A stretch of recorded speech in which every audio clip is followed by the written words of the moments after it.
Good evening, baseball fans, and welcome here to beautiful, historic Riverside Stadium for a midweek showdown between the UHV Jaguars and Texas A&M-Corpus Christi. Sam Fowler here along with you for play-by-play, and my color commentator today is none other than Gabe Myers. Gabe, we got a good game on tap here with a red-hot UHV team and a Texas A&M-Corpus Christi team with a lot of momentum.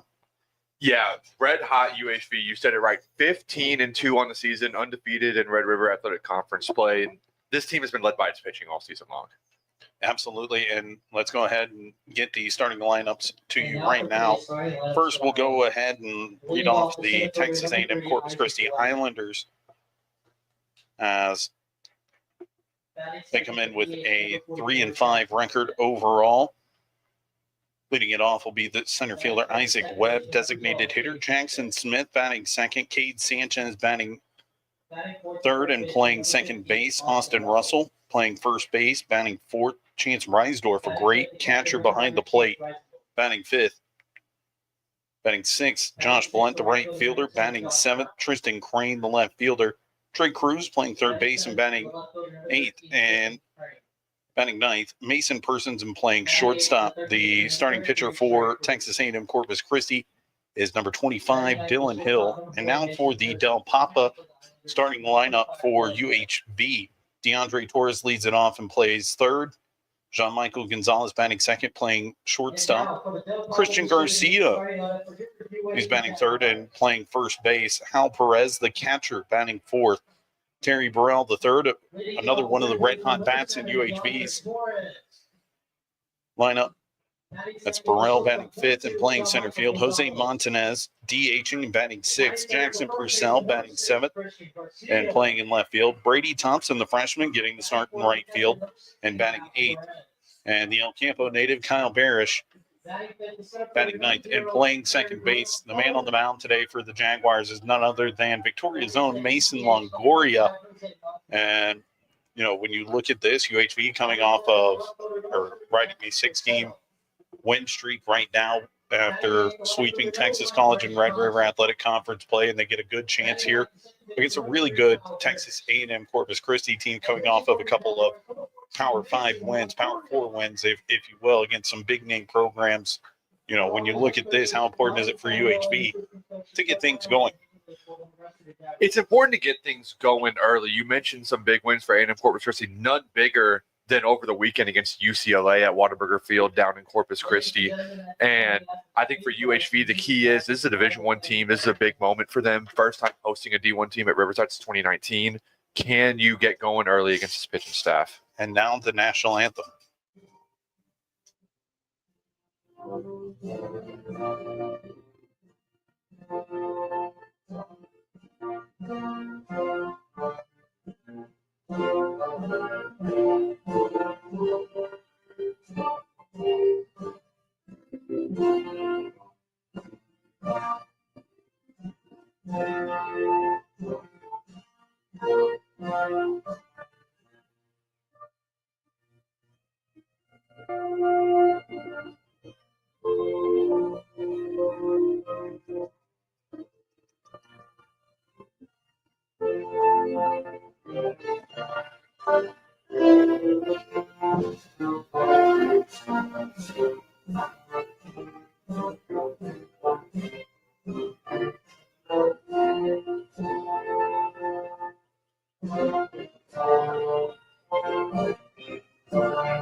As Gabe said, and this is the first time these two teams have met here at Riverside Stadium since 2019. But it's a very, very common non-conference opponent for UHV dating back to the founding days of the 2008 season. They've met. This will be the 18th time, with A&M Corpus Christi holding a 15-2 edge. UHV trying to break a 5-game schneid against the Islanders, hoping to channel the magic that they found on March 29th, 2017, in which UHV won 5-3.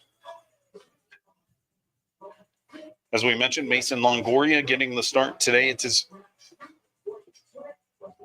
be Longoria's fourth start of the season and sixth appearance overall. It's his first start since February 9th against Texas Wesleyan.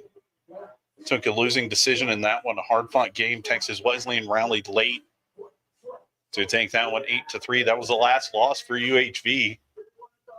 And he's getting a chance here to try and solidify himself back into just a stacked rotation. I mean, you look at it, UHV's pitching staff has been phenomenal all season. Yeah, Jonathan Jones, Julian Garcia, Brady Parker, and Longoria, he'd be a 2 or a 3 at a lot of other programs, and he's a midweek starter over here at UHV. It speaks to the depth of the starting rotation. Well, and it speaks to the depth when you have an all-conference guy like Longoria coming out of the bullpen for like he did to pick up his fourth win of the season against Texas College in that 6-4 win as UHV rallied late, got a couple of home runs from Hal Perez, and then Jose Montanez, who's DHing tonight, had to go ahead home run and helped UHV avoid what would have been a potentially disastrous loss in conference play. Getting ready to go here right at 6 o'clock. Beautiful sunny weather, 74 degrees. Wind blowing out to the left field. Very limited humidity. You could see the ball fly today. First pitch from Longoria is on the way. This one popped up foul by Isaac Webb. So one of the things I want to see from UHV, again, Division I opponent, can you start fast? I think there's a little bit of an intimidation factor, but at some point it becomes just a baseball game. How quickly will that point come for the Jags? Longoria quickly ahead on Webb, 0-2. Webb this season making his ninth start. He's a 194 hitter, batting leadoff today for the Islanders out of the Southland Conference. 0-2, misses outside. Setting the defense behind Longoria. Behind the plate, his usual battery mate, Hal Perez. At first base, Christian Garcia. Cal Barish playing second. John Michael Gonzalez at short. DeAndre Torres at third. 0-2, or 1-2, misses. The count goes even, 2-2. Left to right in the outfield, Jackson Purcell, Terry Burrell III, and Brady Thompson making up the outfield defense for UHV. 1-2. Check swing. Did he go? No. Count goes full now. Good job there by Webb to hold off. I mean, that was a tempting pitch. That's one as a pitcher on the mound. If you're Longoria, you say, come on, you got to give me that one. That's a 50-50 on the check swing there. He doesn't get it in the payoff pitch on the way. This one lifted into left field. That one's carrying. Purcell's going to watch it. That's a leadoff home run for Isaac Webb. First home run of the year for him and just the fourth this season for Texas A&M-Corpus Christi. And you want to talk about starting fast? Well, Texas A&M-Corpus Christi has done it there with the leadoff solo home run by Isaac Webb. Yeah, and that's the thing for UHV. This is exactly the way you didn't want to start. You almost hit the strikeout on the pitch before on the check swing, and then just lifted it out of the yard. No doubter that time from Isaac Webb, and that's the leadoff hitter over there. It showed you some of the pop A&M-Corpus has in this lineup. That brings up Jackson Smith, 355 hitter, takes a ball low and 1-0. For Longoria this season, that's the third home run given up by the Victoria native. 1-0 on the way. Misses inside, 2-0. You mentioned the wind blowing out to left field that time, and that one Webb, he just he got it up in the air, and the wind. I mean, not that the wind needed it, but gosh, it gets up there, and that was a deep fly ball over the left field wall. 3-0 now as that one misses high. Yeah, it's one of those days where it's great if you're a golfer and it's at your back, and you we take have out the Riverside Golf Course right over there in left field. 3-0 catches the inside part of the plate. 3-1 now. Speaking of golf, great week for UHV men's golf. 3-1, called strike 2, and Longoria trying to battle back here with a full count. UHV men's golf battled back, finished second at the UHV Claude Jacobs Invitational Monday and Tuesday. Great final round by them, 3-2. That's a ground ball right side. Barish has it. Throw it over to Garcia in time for round number 1. Now that's what Longoria needed right there. Good job on falling behind 3-0. Goes inside, back-to-back pitches to get to 3-2. Gets the ground out now. See if he can settle in a little bit here. The second baseman, Cade Sanchez, now up to bat. 370 on the season, Sanchez. He's got some pop, 4 extra base hits already. Leading hitter for the Islanders. First pitch on the way to him. Misses outside. Something we've seen right away from A&M-Corpus Christi. Both of the first 2 at bats, the count went full. Sanchez, native of Houston, Texas, called strike 1 there, 1-1. Went to Hill College, and you want to talk about a strong JUCO baseball program. Hill College, one of them. A lot of really good baseball there. 1-1 misses. I feel like there's no shortage of good junior college baseball here in the state of Texas. No, there is not. I mean, you think about it, you've got Hill, McLennan, a number of them. UHV's pulled from almost half of the JUCOs here. 2-1, misses outside, 3-1. Well, that's what I was going to say. Both these teams have been big beneficiaries of the junior college scene here in the state of Texas, because A&M-Corpus Christi has pulled its fair share of players from the junior college ranks. Wharton County Junior College, another one right up the road, 3-1, ground ball left side. Jean-Michael Gonzalez ranging over, long throw in time. What a play, Jean-Michael Gonzalez showing the range there. How about the stretch by Garcia over there at the first base bag? Well, Garcia, a D1 transfer for the Jaguars from Western Kentucky, showing why he was able to play so well at the D1 level, and he's been very, very good for UHV this season. First pitch on the way to the first baseman, Austin Russell. Misses, 1-0. As good as the throw as that was by Gonzalez over there at short, going away from the run of the stretch, helped get the out at first base that time. And UHV's just been really good defensively this season. They've played not just good baseball, hitting, pitching, clean baseball as well. They don't make a lot of mistakes. 1-1 pitch on the way. Breaking ball, misses low.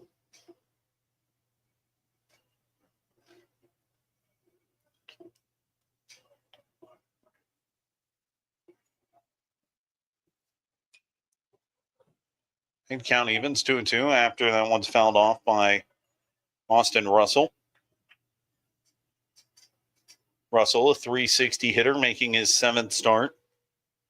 He's got 8 RBIs, as he'd love to add another one here. A&M-Corpus Christi up 1-0, but Jean-Michael Gonzalez fields this ground ball over to Garcia at first in time, and that'll do it. So it's a leadoff home run by Isaac Webb to put A&M-Corpus Christi up to bat, but now UHV's hot bats get a chance to come up for the first time in the bottom of the first.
Welcome back here to Riverside Stadium. We go to the bottom of the first. Texas A&M-Corpus Christi leads UHV 1-0 after a solo home run by the leadoff man Isaac Webb in the top of the first.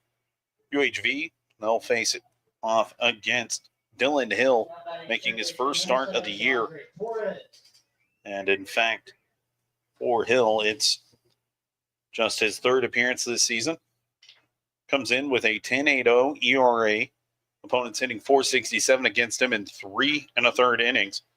They'll face Torres, Gonzalez, and Christian Garcia to lead off. First pitch called strike on the inside corner to the lefty Torres. And one thing with A&M-Corpus Christi right now, with the NCAA season starting after the NAIA season, they're figuring out some of their rotational pieces, whereas UHV's pitching rotation is a little bit more stable right now. 0-1. That misses outside 1-1. And it's a good chance for UHV if they can start hot like they have in the past. Outscoring opponents 16-4 in the first inning. And that's one thing they want to do. They want to get on and they want to run. Torres slashes that one high and foul. 1-2. Well, that's someone Reisdorf, the Texas A&M-Corpus, the Islander catcher today. He's going to get tested with UHV runners on the bases today. They're not going to be shy about running. And it's going to be tough to run against him. He's already proven early on in the season that he's a tough catcher to run on. 1-2. Ground ball right side. Play by Sanchez. Throw over in time to Russell for out number 1. What a play. Yeah, really good range by Sanchez right there. He made that look a lot easier than it was in reality. I thought that ball was up the middle on contact, and he got to it standing up, made a comfortable throw over to first. Brings up the shortstop, John Michael Gonzalez, who's hitting .296. Saw his average come up a lot. Fouls off the first pitch. Setting the defense behind Hill, as we mentioned, Reisdorf, the catcher. Russell at first, Sanchez at second. Persons at short. Cruz at third. Left to right in the outfield. It's Crane, Webb, and Blunt.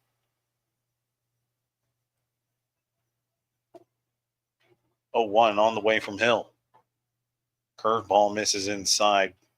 Nasty break on that one. I got to say, I just love the front door breaking ball. That one didn't quite come through the front door right there, but when pitchers are able to execute that pitch, there's not a ton a hitter can do about it. 1-1. Called strike 2. And you got to think, if he can live right there, that's going to be really tough on UHV today. UHV, when scoring second, 2-1 this season. When they score first, they're 13-1, but they'll have to prove that they can play from behind here. 1-2 misses, and count goes even 2-2. It's amazing that we're in game, what is this, 18 now, and it's only the fourth time it's happened all year. UHV does a great job of scoring early and often. John Michael, high chopper foul. Good hands by head coach Jonathan Stavanoa on the third base side. You think he learned that in Las Vegas, New Mexico, Sam? He probably did during his days at New Mexico Highlands University. He was a strong infielder. 2-2. That one runs inside. Count goes full. John Michael giving a look back to the home plate umpire, trying to make a slight case that maybe it hit him, but instead we'll work with a full count here from Hill. And John Michael fouls that one off, stays alive. That one kind of mixed him up a little bit. You think John Michael should have maybe leaned into that 2-2 breaking ball there? I can't really condone that, I don't think, but, maybe scoot up a little bit in the future. Well, you see, it's interesting. He's working away with the fastball and in with the off speed. 3-2. Swing and a miss. John Michael Gonzalez down swinging. And see, even that one, that was a changeup that time, down and in. Usually you see pitchers go hard inside, then the soft stuff away, trying to get the hitters to roll over. Hill's almost, we talk about pitchers working backwards with soft stuff early, hard stuff late, but this is almost pitching backwards as far as where you're locating these pitches. Now it'll bring up one of the hottest hitters in NAIA baseball right now, Christian Garcia. First pitch from Hill. And that one's roped into right field. Didn't even have time to do my plug on Christian Garcia as he's got a 2-out single to finish that thought. UHV ranks second in the Red River Athletic Conference and 22nd nationally in batting average, 342.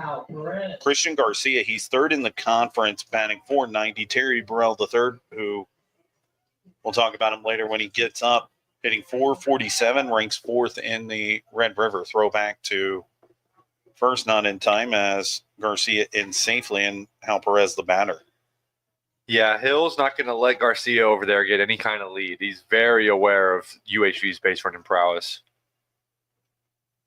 First pitch to Perez. He lifts this one high, but Crane tracks it down in left field, and that'll do it. So a 2-out base hit, but nothing else for the Jaguars. We go to the top of the second. No score here at Riverside Stadium.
Fans, there's a new way to support your hometown team. Become an inaugural member of the Jaguars 2008 club and help UHV and its mission to win national championships for as little as $20.08.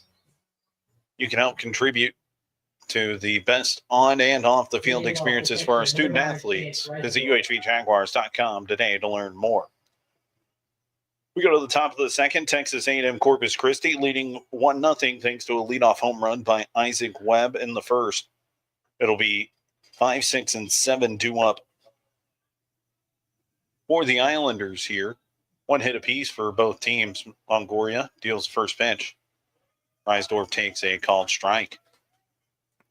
We saw Longoria settle in nicely there at the back end of the first inning. You took the words right out of my mouth. 0-1.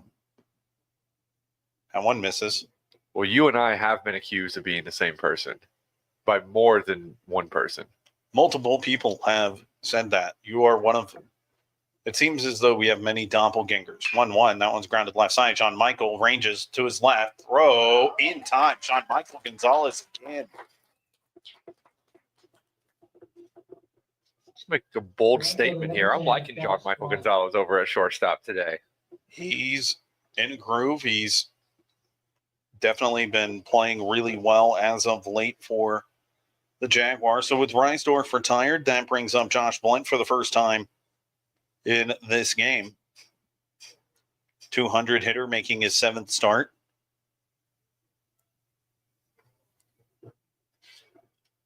A senior outfielder from De Pere, Wisconsin, went to Iowa Central, another junior college. I know them from their football and being a JUCO product myself in the football ranks. 1-0 on the way, and this one's lifted high. Gonzalez giving chase, so is Purcell, ranging into foul ground, and he has it. And quickly 2 gone. Longoria starting to settle in a little bit here. One thing to note about Riverside over here is there's a lot of foul territory here. So it's really hard just to foul the ball off and get it just for a strike. If that ball's up in the air and it's hanging up there, you're going to give a chance for these outfielders to go and run it down. Absolutely. I've seen wild pitches kick back as the first pitch is a called strike to Tristan Crane, the left fielder. I've seen wild pitches kick off the facade behind home plate, swing and a miss, 0-2. And runners from second being able to score because there is so much ground in it. Sometimes the ball just gets lost when at least in the foul ground behind home plate. 0-2 on the way. Swing and a miss. Perez going to throw to first to try and complete the strikeout, and he does. Mason Longoria, after that leadoff home run, he's worked to retire the last 6 in a row. So we'll come back after this. Texas A&M-Corpus Christi leading 1-0 here on the Jaguars Sports Network. There's a new way to support your hometown college team. Become an inaugural member of the Jaguars 2008 Club for as little as $20.08 and help us in our pursuit of a national championship and creating the next generation of leaders. Visit UHVJaguars.com today to learn more.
Hitting it off to the Jags. Back here at Riverside Stadium for this non-conference midweek showdown between UHV and Texas A&M-Corpus Christi. Leading it off in the bottom half of the second is the center fielder, Terry Burrell, hitting .477, which, as I mentioned earlier, ranks 4th in the Red River Athletic Conference, takes a called strike there.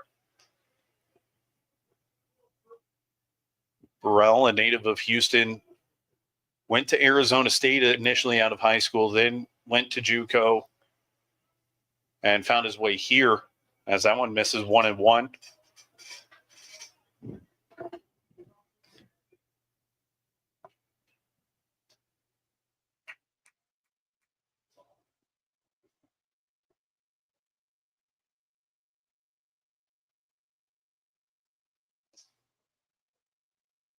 One misses high and 2-1 now. And you've talked this season about UHV hitters being off to a good start, and I think Terry Burrell's an example of that. Absolutely. The left-hander has a lot of speed. He's one of the dangerous runners for UHV. That one runs inside. By the way, Terry Burrell, he's been hit by a pitch 9 times. That's tied for 7th in the NAIA. He finds a way to get on. You got to love it. Well, with his 3-1. speed, Unless this one foul and out of play, count goes full. with his speed, it's just by any means necessary, right? Just get on base and create stress for the opposing pitcher. And a little housekeeping from the first inning. Christian Garcia's hit now extends his hitting streak to 6 games. Payoff pitch on the way. That misses outside. Terry Burrell tries to lead off walk, and that's exactly what you want to do when you're the leadoff guy. Just find a way on and turn it over to one of the hottest hitters for UHV, Jose Montanez. As I mentioned, it is team leading 4th home run and UHV's 6-4 win over Texas College on Sunday. Now, you mentioned Montanez being one of the hottest hitters. How much of that do you think has to do with hitting behind Burrell, just getting the pitcher a little distracted when he's in the box? throw over, not in time, and right on cue. I mean, absolutely. You start to worry about the guy on first more than you do the guy at home. And Montanez, with a lot of pop, he can burn you. Lifts this one high into left field and tracking back onto the warning track. And it's called Montanez. Hits a home run, but Terry Burrell had to wait up, and Jose Montanez is called out. There's going to be a conference at the plate, but Burrell will score on the home run. So we'll see what the call is. Just simply from a scorekeeping standpoint, I hope they rule it a 2-run homer. It makes it much easier on our books. It really would. Don't know who to. It goes down as a home run. Burrell will score, but still waiting to see. It's a long conference between the umpiring crew. But Jose Montanez, it goes down as a home run, and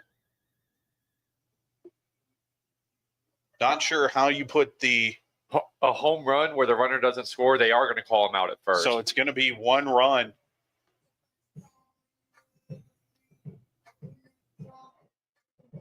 So it's 1 gone, but it's a 1-1 ball game. Number 40, Jackson Purcell.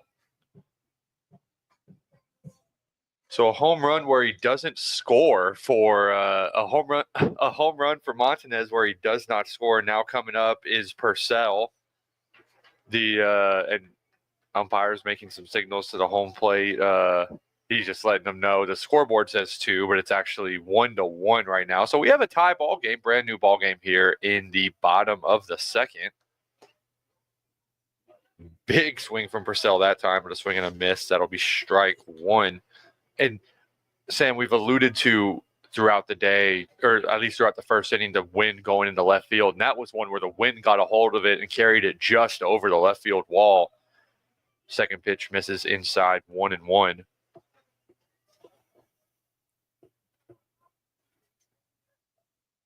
Well, now the scoreboard says 3-1, and it is 1-1.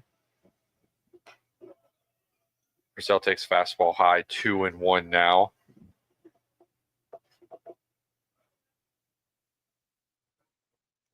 We got Purcell this season, a 243 hitter, but does get on base quite a bit. 440 on base percentage. He has a good eye at the plate. Takes strike 2 that time. Now it's full count, 3-2.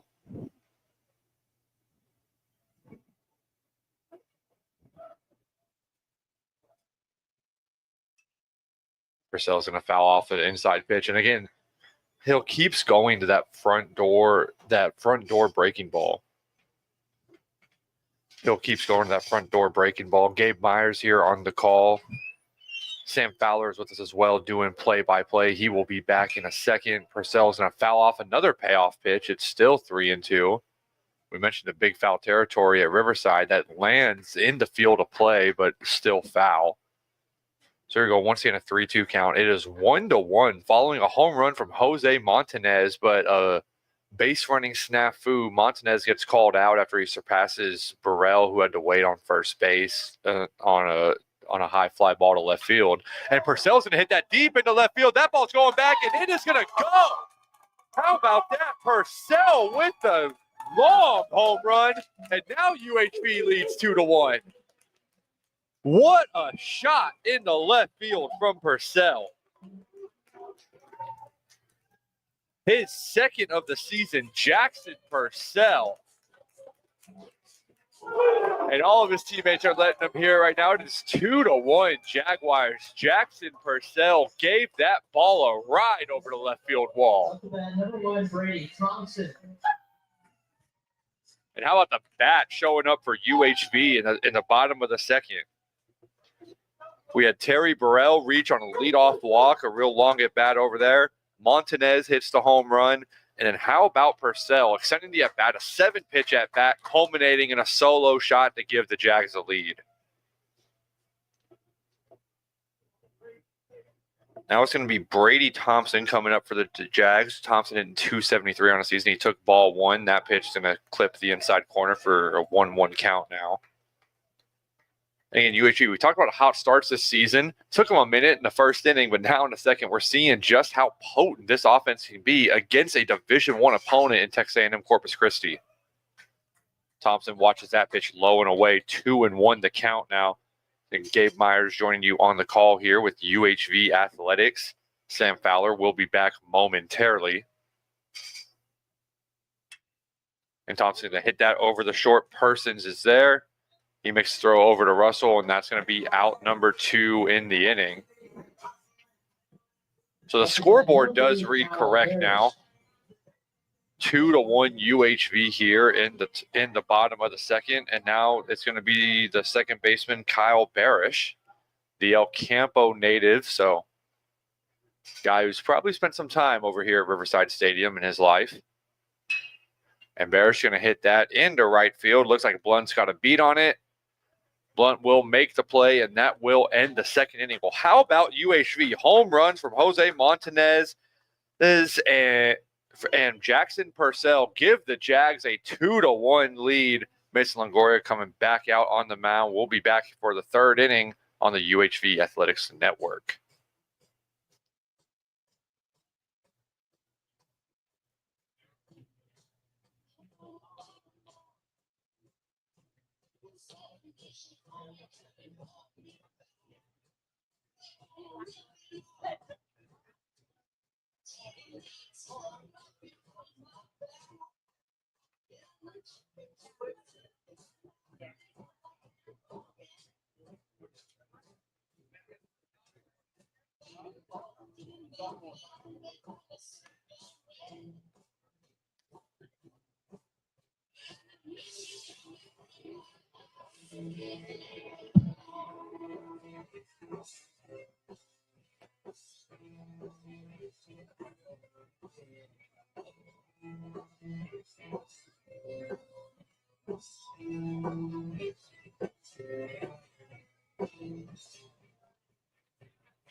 Welcome back here as UHV now leads 2-1. A couple of home runs, some hijinks happening, but they lead 2-1.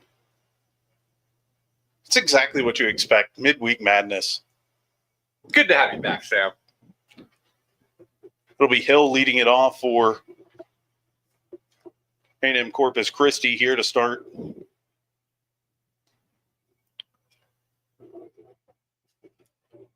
Or that should be Trey Cruz. Trey Cruz.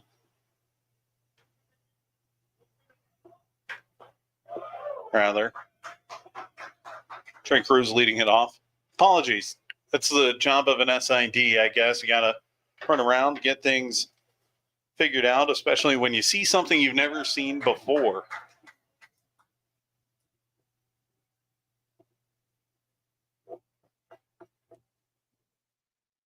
You know that can happen with the home run. You can't pass the base runner. You never expect to see it. It's the first time I've seen it. That breaking ball misses inside 2-2.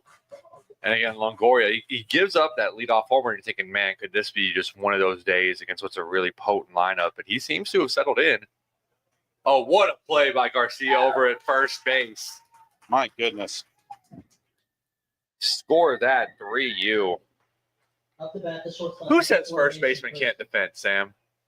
Who says first baseman don't play defense? Garcia, the split back in the first inning, that little diving play right there, he's having a day for himself. Absolutely. And so scored 3 unassisted. It's a 2-1 ball game. The scoreboard, we know the score bug, it reads wrong. Jose Montanez hits a home run, drives in a run, but called out for passing the runner. Yeah. Something, as we mentioned, we've never seen before, but Jackson Purcell follows that up with an absolute nuke to left field.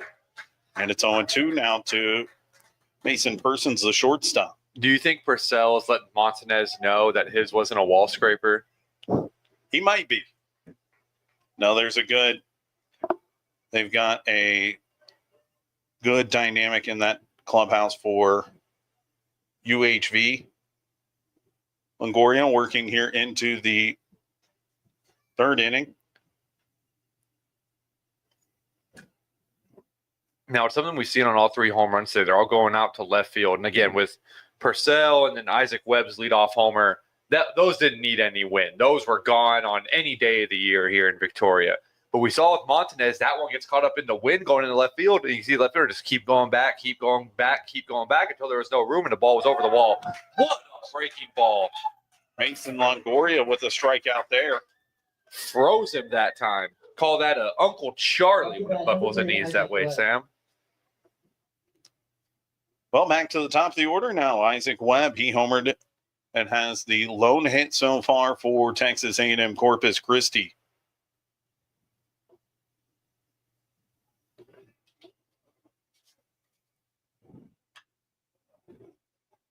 Fouled off. Just to give the viewer some insight, there is some action going on in the A&M-Corpus bullpen over there. Hill, their starter, as I mentioned, first start of the year for him. He only threw 3 1/3 innings prior to today, 0-1. Hamlin's high. And like I mentioned with A&M-Corpus as well, they're still very early in the season. I think some of their pitching rotation, it's not as settled as what it is for UHV. So they're going to try some guys out, throw some arms out there, and see how these guys perform. Ground ball off the glove of Torres, but he fires over in time. What a play, DeAndre Torres. Good defense in the corners this inning. There, Garcia to start it off and Torres to finish it. So after that leadoff home run, that's now 9 straight retired for Longoria. We'll come back for the bottom of the third. UHV leading A&M-Corpus Christi 2-1 here on the Jaguar Sports Network.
We'll go to the top of the third here at Riverside Stadium, or bottom of the third, pardon me.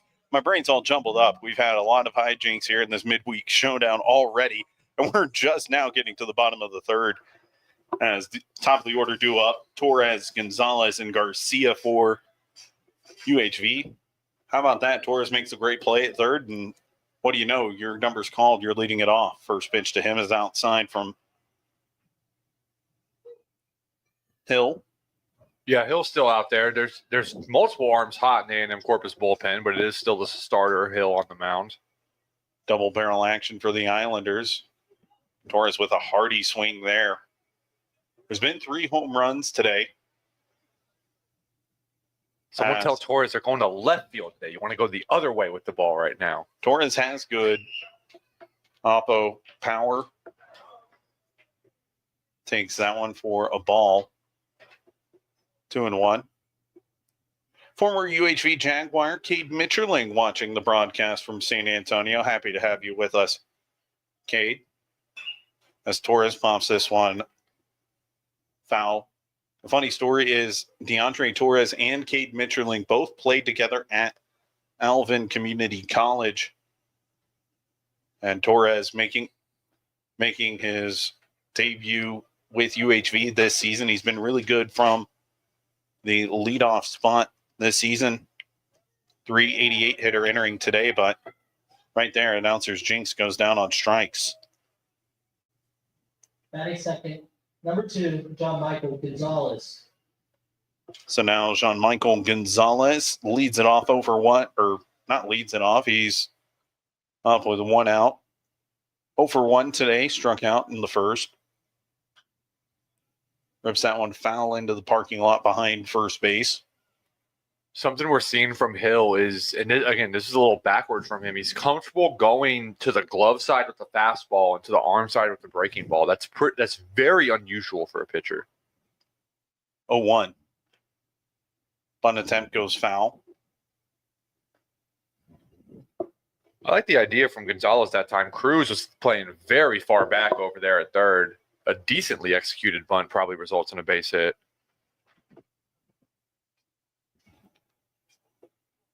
Jean-Michael Gonzalez has the speed. I've seen him drop down a number of bunt singles already this season. 0-2, ripped into left field. And with 1 out, it's a 1 on for UHV, and it turns it over to Christian Garcia. As I mentioned, dangerous Christian Garcia. batter for the Jaguars. He's got 16 RBIs. That doesn't even lead the team. Hal Perez leads the team with 20. Then you've got Jose Montanez now with 18 RBIs. Could have had 19, but no one knew if that ball was staying in or not. Also, Terry Burrell, 17 RBIs.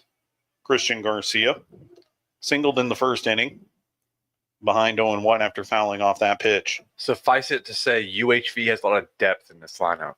There is a lot of depth. That is very true.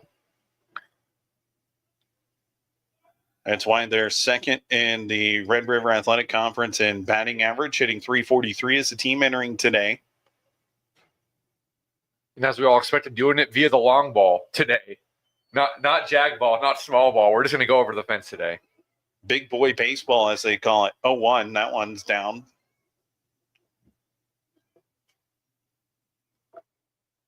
Counts even 1-1. Christian Garcia, the story behind how he ended up at UHV from Western Kentucky. He was a JUCO product, went to Western Kentucky out of junior college, as he's ahead now 2-1, and then found out that the extra year of eligibility, because JUCOs were granted 2 years of eligibility during COVID, found out that the NCAA wasn't going to honor that and he needed to find a home. Well, he's playing summer baseball with Julian Garcia, 2-1. That's a called strike, and the count goes even 2-2. He was playing summer ball in the Texas Collegiate League with Julian Garcia over with the Acadiana Cane Cutters. And while they came here, they played the Generals a number of times at Riverside Stadium, throwback, just to make sure that the Speedy Gonzalez, Jean-Michael Gonzalez, is kept honest over there. Well, Garcia told him, hey, this is exactly what we get here at UHV. That one's roped into right field, and Blunt able to snag it on a hop, and Gonzalez goes first to third on that single from Christian Garcia. Another multi-hit game for the Houston native. After that, the catcher, number 16, Finishing that thought before we dive into Hal Perez's AB. Getting Christian Garcia is a credit to Julian Garcia selling the program. So I'm going to I have a bold take on Texas Collegiate League baseball. I've watched more of it than anyone not affiliated with the team over the last 2 years. Throwback keeps Garcia at first. Due to the 2024 TCL champion Victoria Generals, that is. UHV catcher Hal Perez, who's at the plate, was Mr. General. He's waiting on the first pitch here from Hill, who works into the bottom of the third, 1 out. Perez, high chopper, left side. Third baseman Cruz has it. Going to throw over to first in time. Hal Perez, a productive out to get runners in scoring position. But Now batting the center fielder, number 0. Now Terry 2 Burrell, gone third. for Terry Burrell. He drew a walk his first time up, and then later came around to score on the home run that wasn't, I guess. Well, it was a home run. Just Looks like we'll have a pitching change as looks like Scott Malone is calling for a left-hander. So our first pitching change of the night. We'll be back with more information on the new pitcher here on the Jaguar Sports Network.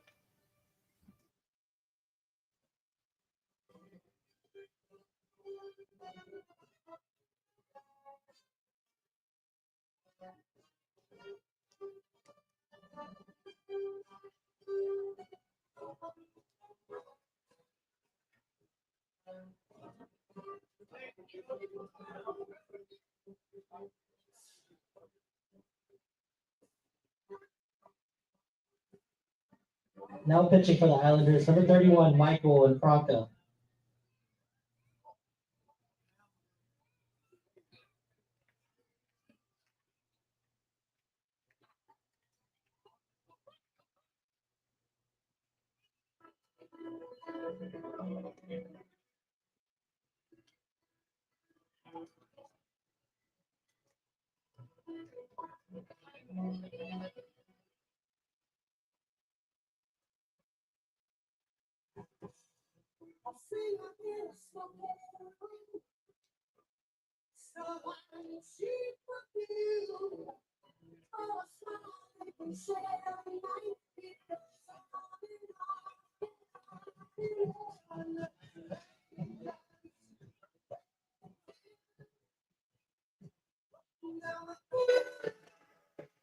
New pitcher in the game is Michael Franca, a lefty junior from Blue Springs, Missouri, went to Johnson County Community College. Making his second appearance this season. He's yet to give up an earned run in 2 innings. He's allowed to walk. And that's been it for the lefty. now he's coming into a tough situation here. You got runners on second and third with 2 outs, and Terry Burrell coming up to bat. So Terry Burrell been one of the best hitters for UHV. Fans, we want to take a moment to remind you that there's a new way to support your hometown team. Become an inaugural member of the Jaguars 2008 club. For as little as $20.08, you can help us on our mission to win national championships. Your donation goes to helping provide the best experiences both on and off the field for our student athletes as we hope to create the next generation of leaders. Visit uhvjaguars.com today to learn more.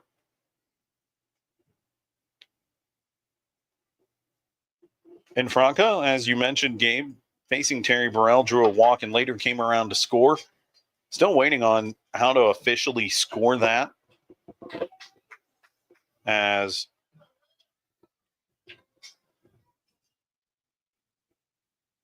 not entirely certain. First pitch is breaking ball to Burrell, 0-1. This could be a lefty-lefty matchup type of thing here in a midweek showdown. well, then you got Montanez on deck too, who's a lefty as well. Burrell grounds this one left side with 2 outs. He's going to jog to first, but nothing doing. So, couple of hits, nothing for UHV as we'll head to the top of the 4th. Jags lead 2-1 here on the Jaguar Sports Network.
Up to bat number 44, Jackson Smith.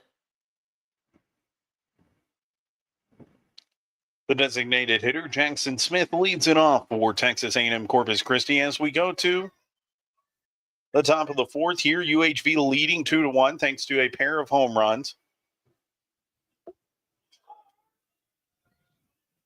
First pitch, a called strike. So with Franca getting the last out of the third, that closes out the line on Hill today for Texas A&M-Corpus Christi. 0-1.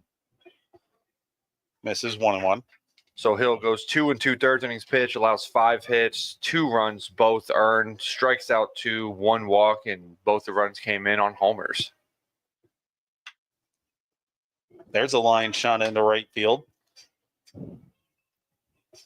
Jackson Smith with the first Number 12, Cade Sanchez. hit since Isaac Webb's leadoff home run. And Cade Sanchez, the second baseman, now up. That'd be really cool for Mason Longoria today. The Victoria native, played at St. Joseph, played his home games in high school here at Riverside Stadium, now pitching against a Division I opponent here at Riverside for UHV. Called strike on the first pitch to Sanchez. He grounded out the first time up in the first inning. Now Longoria went to A&M Kingsville out of high school at St. Joseph. 0-1, swing and a miss. 0-2.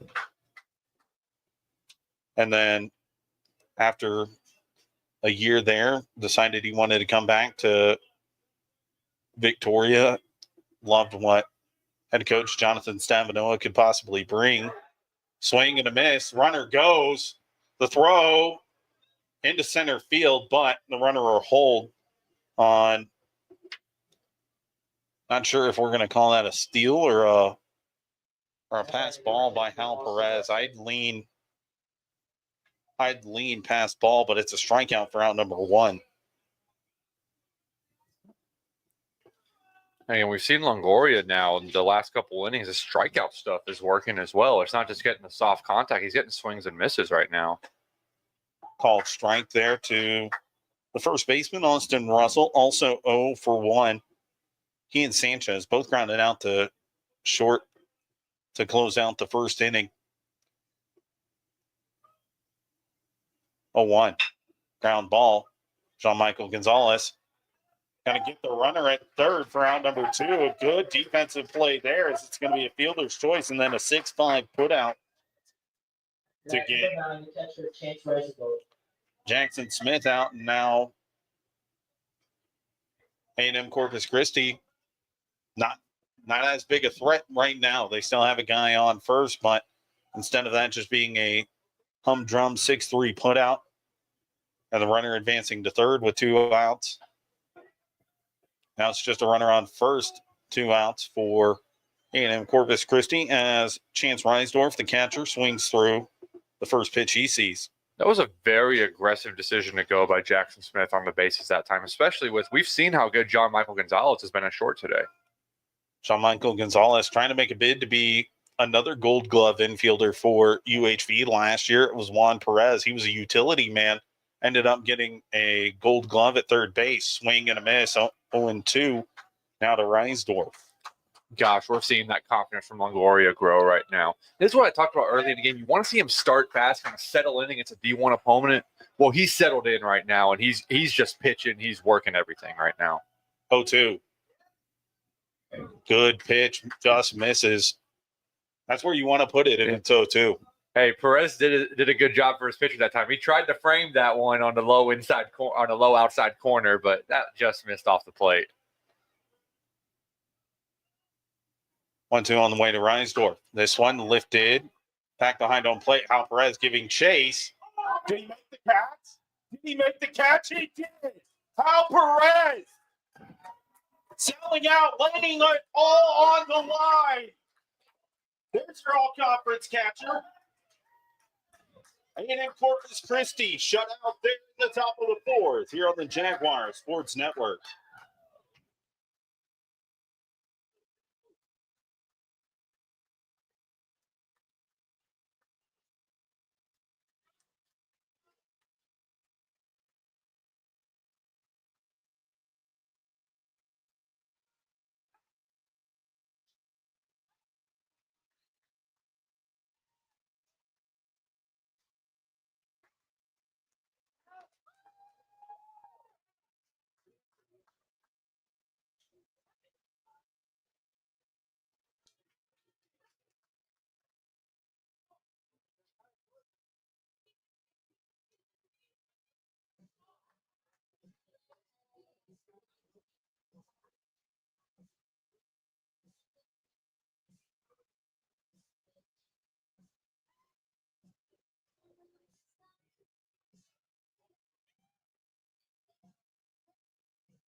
Back here at Riverside Stadium, as we go to the bottom of the fourth, and it was a defensive masterclass by Hal Perez in that wide Riverside foul ground, like you were mentioning earlier, Gabe.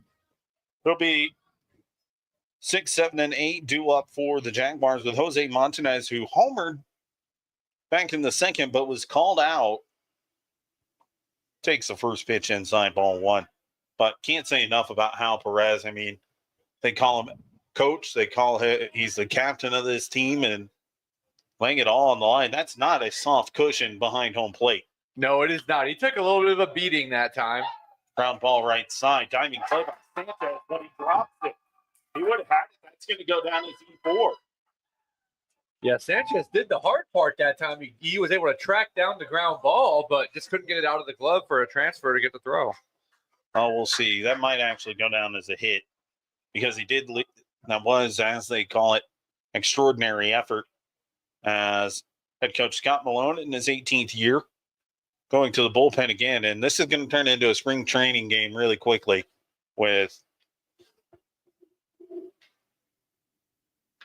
both with A&M-Corpus Christi, as you said. You know, they're just 8 games into the season, this being their 9th, trying to figure out some things. They want to solidify the back end of their bullpen as well. They want to see who they can count on as they go into the later parts of the season.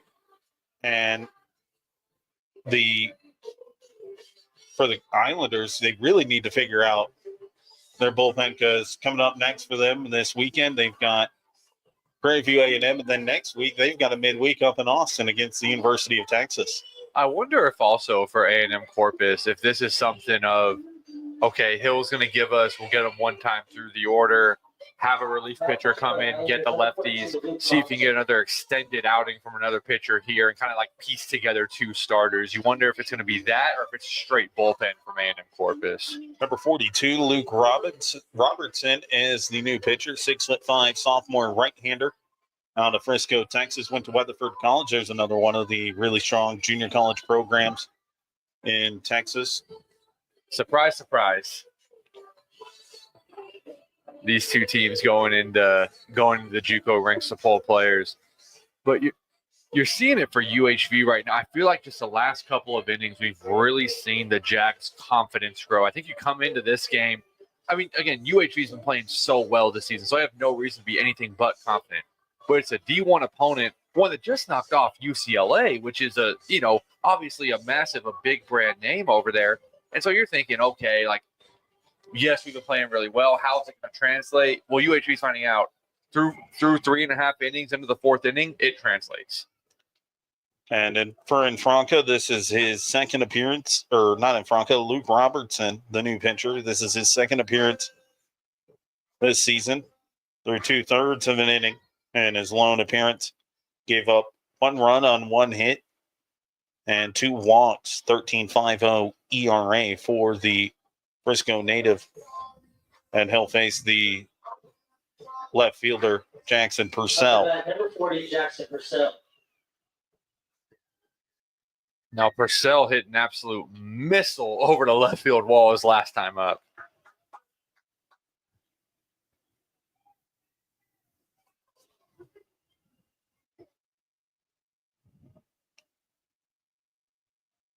First pitch to Purcell, takes a called strike at the letters.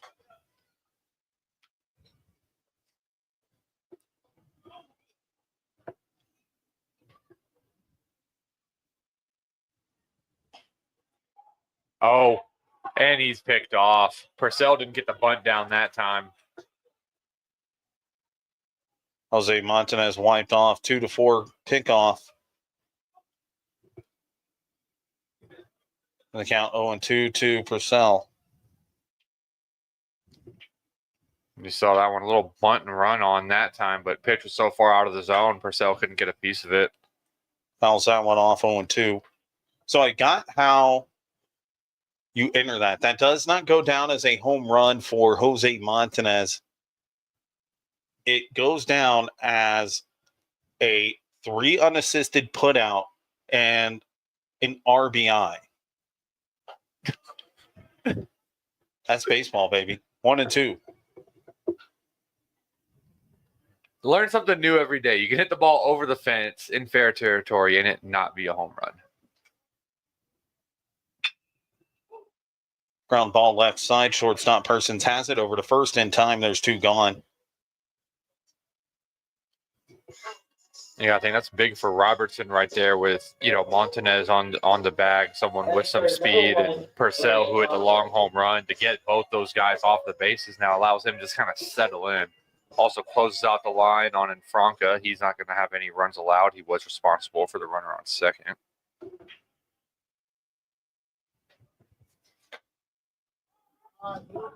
First pitch is a strike that time.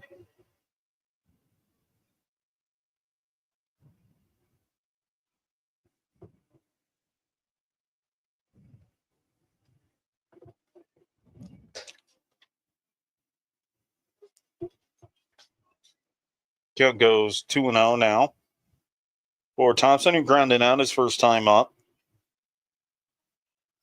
Believe the count's 1-1. That first pitch was a strike. They're starting to think they're going to update the scoreboard here. Yeah, that's going to be called strike 2. You can see the umpire flashing it to the pitcher over there. It's a 1-2 count. 2 outs to Brady Thompson, freshman from Barbers Hill, pops this one up high. Robertson calling for it. That's going to drop. Give Thompson a base hit, and the midweek madness hijinks continue.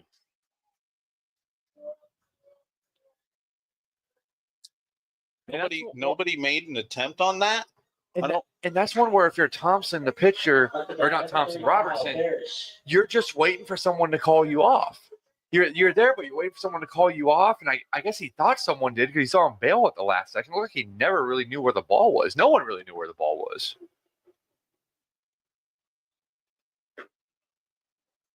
Cal Barish, the batter, takes ball 1.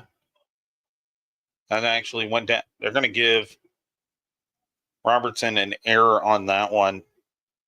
I would assume that's who you give it to because he was there. He could have made the play. The appeal down to first as Parrish went around and the count goes even 1-1. Yeah, Robertson definitely was the closest to it. But that's just one, baseball players know what, as a pitcher, you're waiting for someone to call you off right there. Ground ball left side foul. 1-2. And see, the reality is that's probably on the third baseman Cruz to come in and call him off. But that ball was also just kind of in no man's land. It was, but I think that's the right call, though. An error on that one. I mean, you have people who will say it was in the air for so long. Absolutely. Ground ball left side. Persons has it. Double clutches throw over. Another error. Thompson gets the third. Give that E3. No. Now, did the throw pull him off the bag that time? Is the question. Because they said he came off the bag. Did the throw pull him off? Regardless, it's the second error this inning for A&M-Corpus Christi.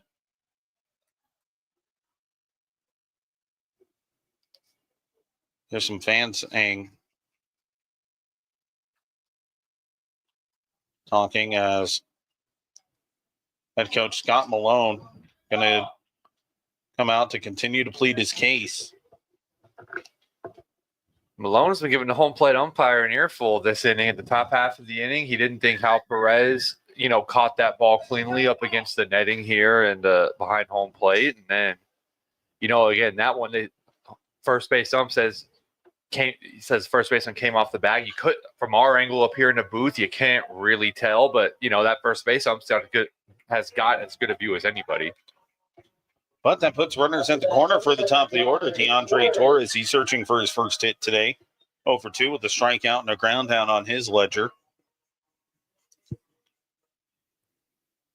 The Eagle Pass native.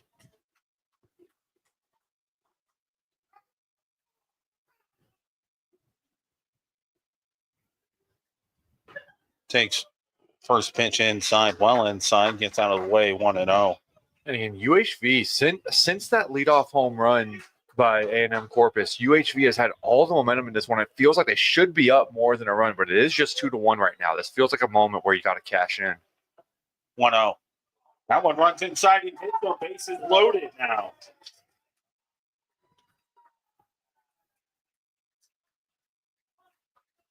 Bases will be loaded for Jean-Michael Gonzalez.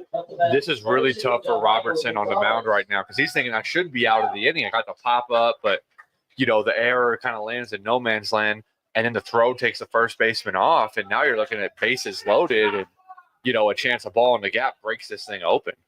UHV hitting .471 with the bases loaded. Jean-Michael Gonzalez, the batter, takes strike one.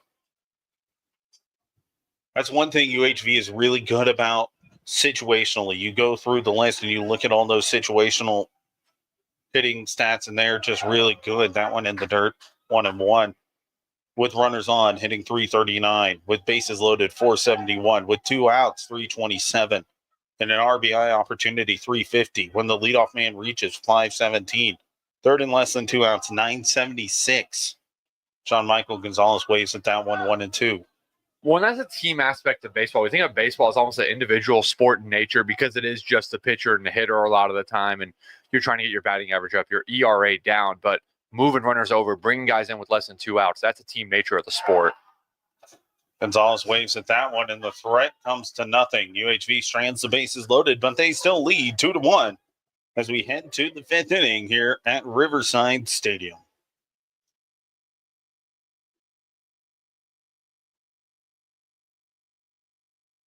We'd like to thank and recognize the following sponsors of UHV Athletics: Crossroads Bank, Mary Virginia Jacobs, Kenny French Edward Jones, Ben and Diana Galvan, First State Bank, the friendliest bank anywhere, the Club at Colony Creek, Eat Well, Play Often, Laugh On, The Way to Partnerships, W&N Settlement Services, Detour Healthcare System, October 4th, Regional Steel, Riverside Golf Course, Explore Victoria and the Victoria Conventional Visitors Bureau, Premium Appliance and more, Victoria Air Conditioning and Citizens Health.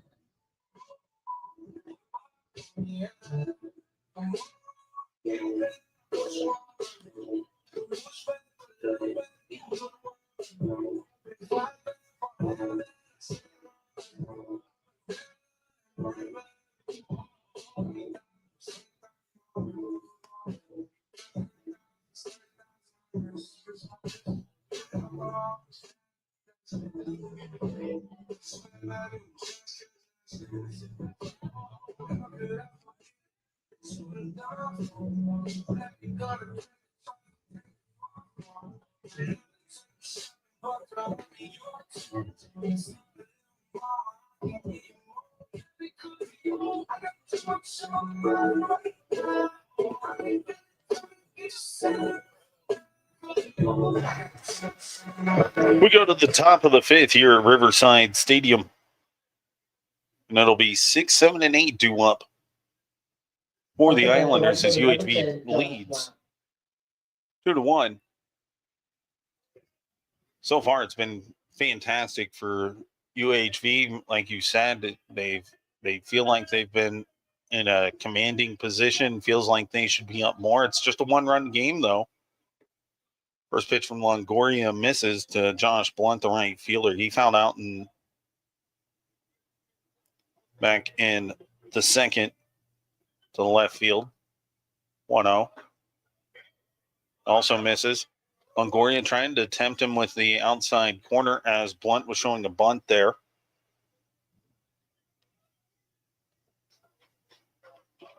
And you're seeing this different approaches from the two teams with its pitching staff. Longoria, a true starting pitcher, so you have the feeling Coach Stavanola is going to let him, if he's got it going, he's going to let it ride with Longoria here for a while. Longoria threw 4 innings against Texas College on Sunday. 3-0 in the zone for a strike, and count goes to 3-1.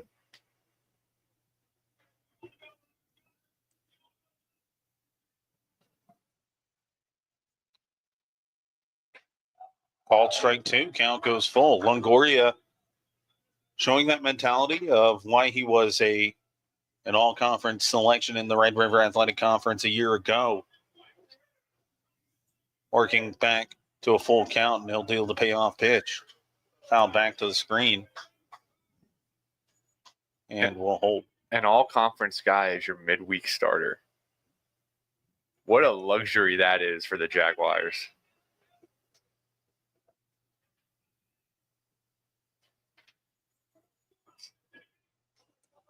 Payoff pitch again. Swing!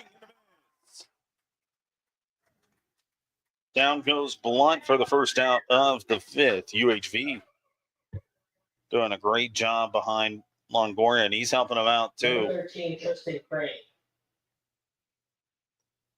4 strikeouts so far for the Victoria native. As Tristan Crane grounds this one, John Michael Gonzalez diving attempt, but that's into center field for a base hit. The baseball just has eyes sometimes, just out of the reach of Gonzalez. Now the third baseman, number 33, Trey Cruz. Trey Cruz, the batter now, he grounded out to third base. Great play by Christian Garcia to make that play. First out in the third. He's got a runner on, just the third hit of the game for A&M-Corpus Christi. Throw back to first. Good pickoff move by Longoria, but not in time. You've seen a little bit of shift on Cruz here. You see the second baseman, Barish, playing pretty deep in the hole over there. Waiting on the lefty to pull. Y'all see Gonzalez, a shortstop, very close to the second base bag, although he's walking back a little bit more towards the hole over there. It's a 1-0 count to Trey Cruz, Pearl River, New York native. That one fouled. I think that's one Crane is probably thinking, why did you swing at that one? He got a really good jump that time. I think he had second base. Cruz, a 6'3" senior, transferred to A&M-Corpus Christi from Washington State. Another throw back to first. And that was a couple of big wins for A&M-Corpus Christi over the weekend, or Sunday and Monday. Beat Wazoo in the final game of the Kleberg Bank Classic. That one catches his own. Count goes to 1-2.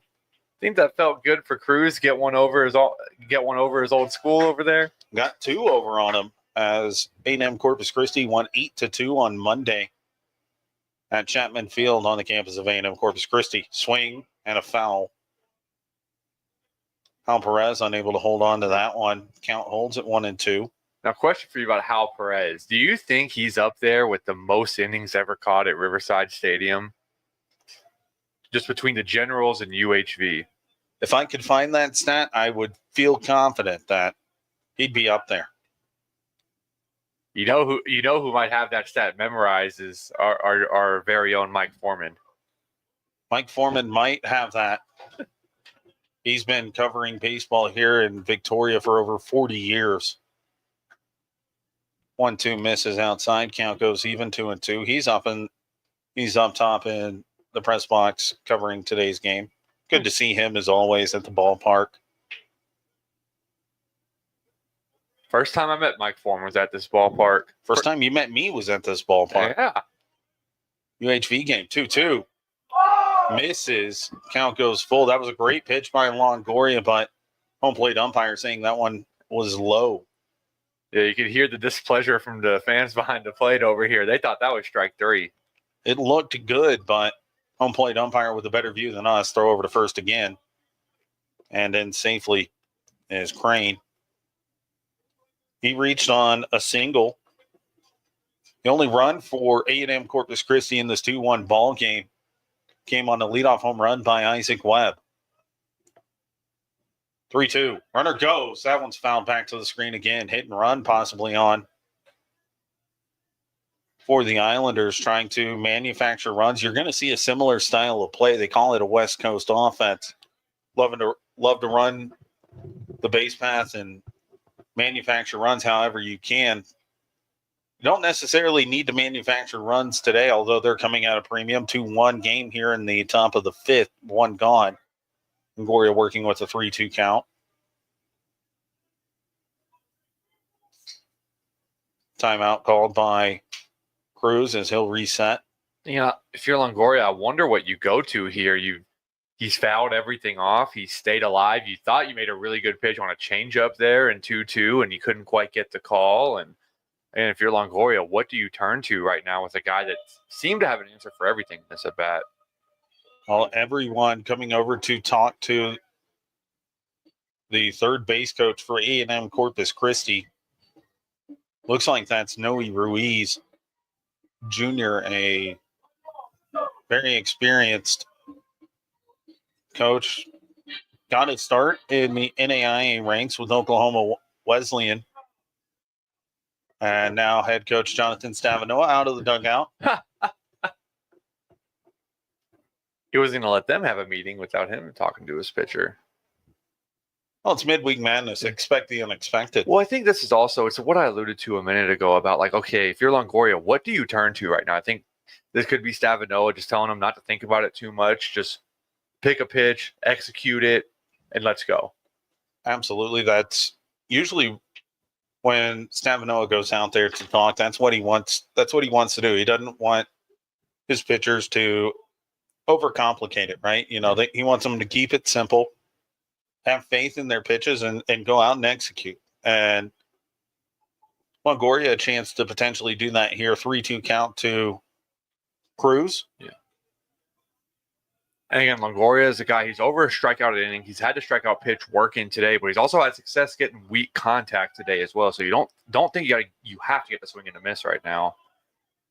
That one misses down, ball 4, and with 1 out and 2 on, that'll bring up Mason Persons. And see, now there is some action for UHV in the pen here. So you mentioned the 4 innings for Longoria back on Sunday, and we could see that factor in right now as his leash starting to tighten here in the 5th.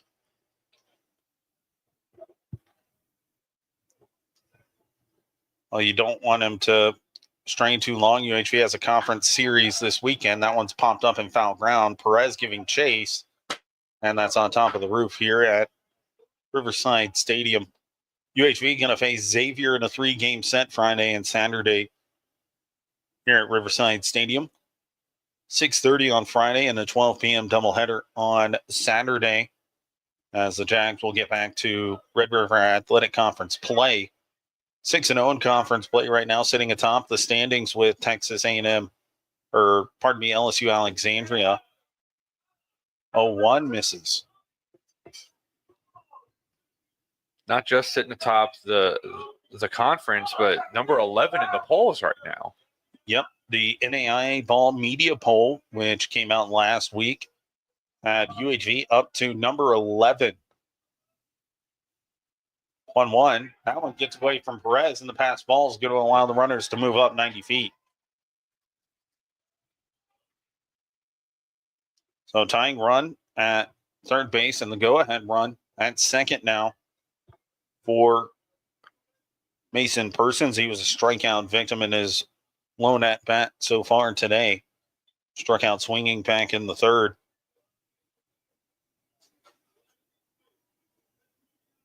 '75th pitch of the game coming for Longoria. Stavanoa would love to get him out of this inning with a chance to pick up a win. 1-2-1. Called strike. Count evens at 2-2. Let's see if he goes back to the off-speed pitch here. That's where he's gotten his strikeouts today. It hasn't really been with the fastball. It's been by mixing up the speeds. Longoria gets a sign, winds and deals. Swing and miss. Persons down swinging, second strikeout of the inning for Longoria. But now he's got to face a dangerous hitter in Isaac Webb.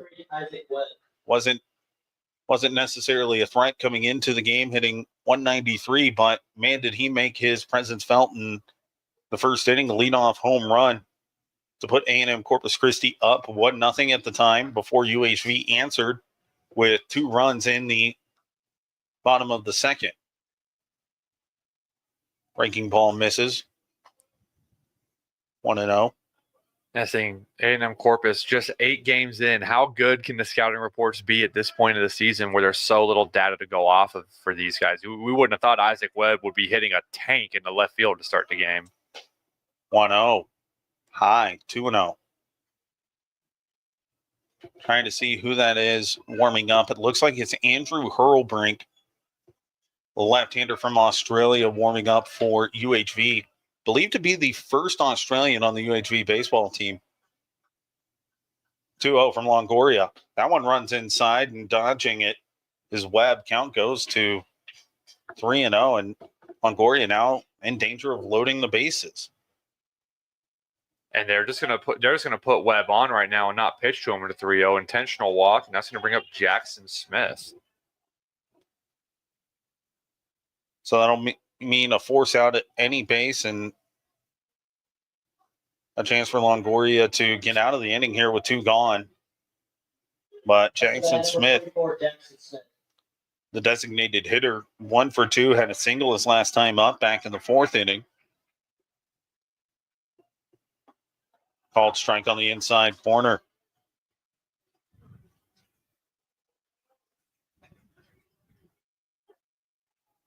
It is for Longoria right now. He's grinding right now. Can he get this guy? This is probably his last hitter of the game. 0-1. Called strike 2. My second favorite pitch, the backdoor breaking ball. Longoria quickly ahead, 0-2 to the designated hitter, Jackson Smith. He'll work quickly here. 2-seamer misses outside. Good crowd on a Wednesday night here in Victoria, Texas. Yeah, we saw some of the Victoria West baseball team here this evening. They picked up winning their season opener last night against St. Joseph on this field. 1-2. Swing and miss! Mason Longoria! Let him know! Longoria strikes out the side, and he'll exit with the lead. We go to the bottom of the 5th here at Riverside Stadium.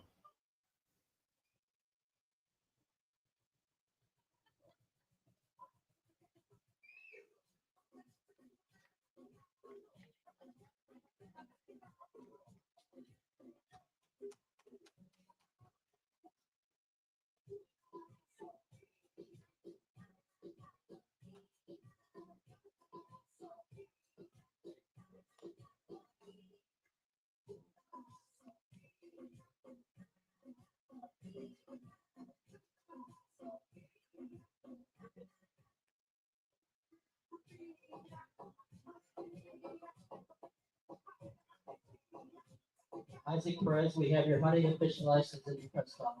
Please come here and get it.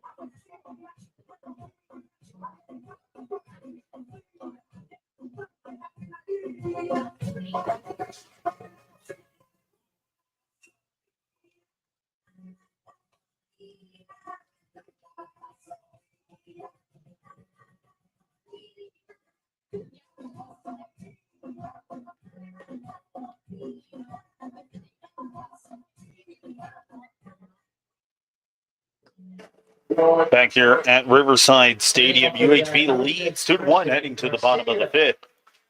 And it'll be 3, 4, and 5, 2 up for the Jaguars and Christian Garcia, Hal Perez, and Terry Burrell III. What a job by Mason Longoria. I think his night's done. After 84 pitches, Robertson deals that one high. Looked like a breaking ball that just did not break. Yeah, you can see Longoria the last couple innings. He's really having to grind through them, but grind he did. And he'll exit with a lead and a chance at a win and potentially a statement win after that one's fouled back 1-1.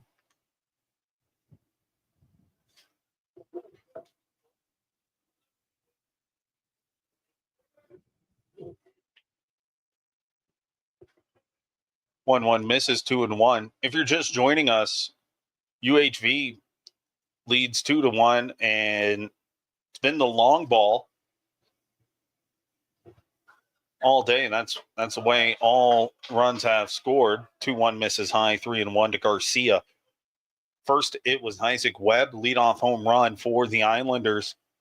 And then Jose Montanez hit a fly ball that nobody knew if it was going to stay or go, and he ended up passing the runner, gets an RBI, goes down as a 3 unassisted. That one's ripped into right field. Christian Garcia, 3 for 3. And then Hitters hit, Sam. hitters hit.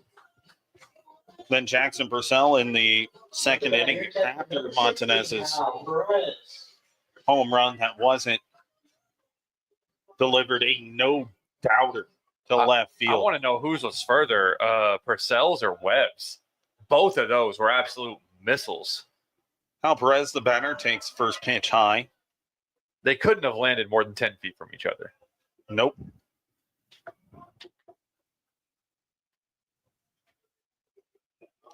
Hal Perez searching for his first hit. Couple of ground out and a fly out for him. Runner goes. This one poked into right field.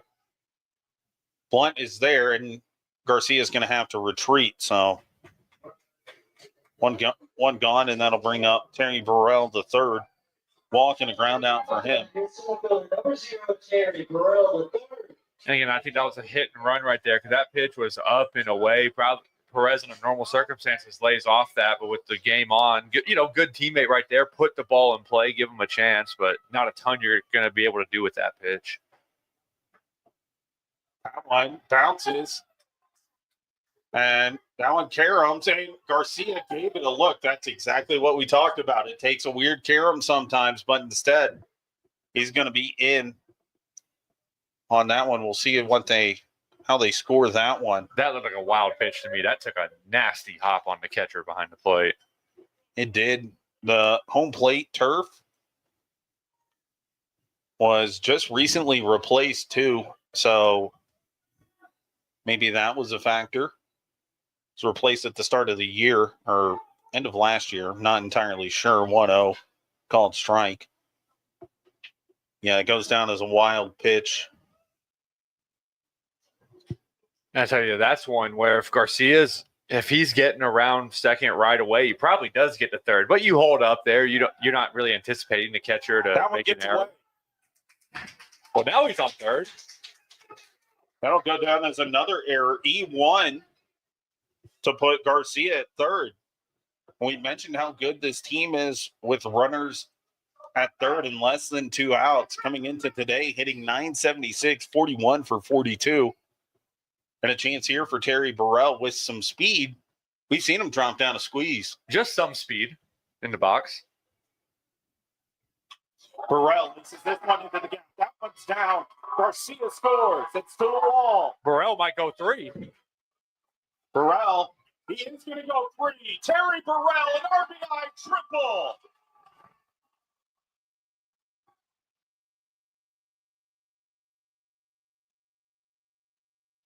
his third triple of the year.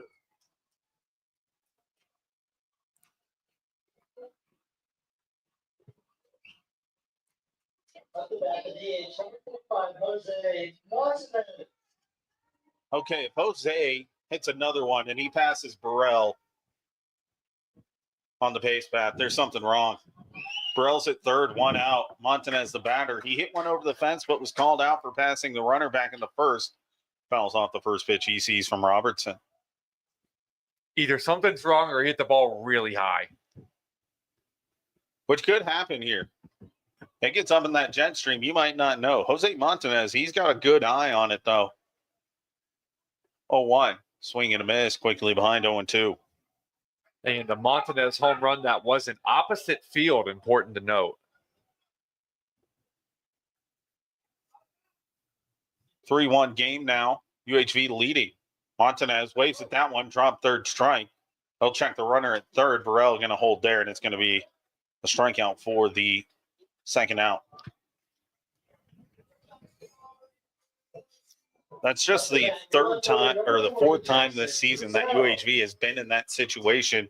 Runners at third, less than 2 outs, and unable to deliver a hit, which normally you'd figure would score a run. Well, that's what too. Montanez looked a little over aggressive that time. I think he saw Burrell just go for extra bases there. He had, kind of the home run that wasn't earlier, and he's thinking, okay, I'm going to get one right now. Because UHV, their approach to the plate largely has been really good. A lot of line drives into the gaps. Purcell, the batter, fouls off the first pitch back to the screen.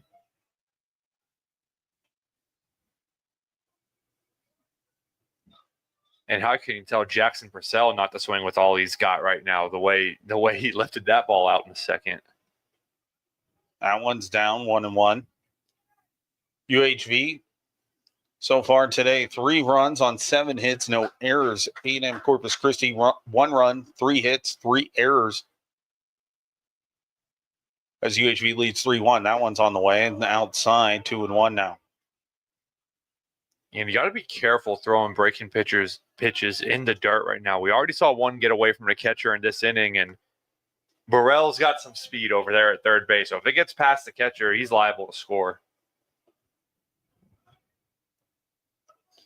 That one's on the way and misses high, 3-1. Purcell coming into today a 243 hitter. That was just his second home run of the year. Back in the second inning, part of a 2-run frame for the Jaguars to help them out to this 3-1 lead in the bottom of the 5th. Purcell takes a called strike, and the count goes full with 2 outs. He was already taking his base that time. He thought he was trying to do his best to sell it, maybe get the home plate umpire to question what the call would be, but the home plate umpire firm with that, and it's 3-2. Pitch on the way. That one's down, ball 4. And Burrell could have, if he wanted to, but instead holds up, and that'll bring up the right fielder, Brady Thompson. I don't think that got far enough away from the catcher that time, even for a guy with Burrell's speed. I don't think that got far enough away. Well, if you ask Burrell, he'll tell you he could have gotten home 9 times out of 10, maybe 10 out of 10 on that one. And I love the confidence from him, but I'll tell him he wouldn't have. And now Scott Malone coming out. I think he'll be making another pitching change as Robertson laboring here. He's thrown 38 pitches. Not sure. Might not be a pitching change. I don't think it is. It doesn't look like it, but every other time that he's come out to talk to his pitcher, Scott Malone has pulled him.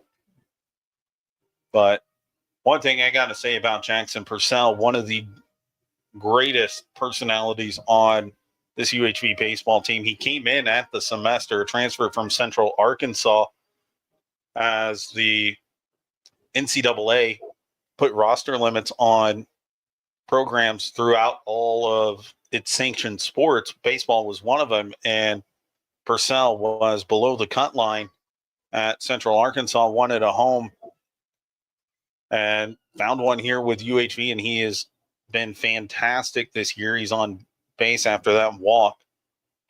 Quick trivia on Central Arkansas. What color is their turf, Sam? You know good and well I know what that is. Purple and gray. The stripes, baby.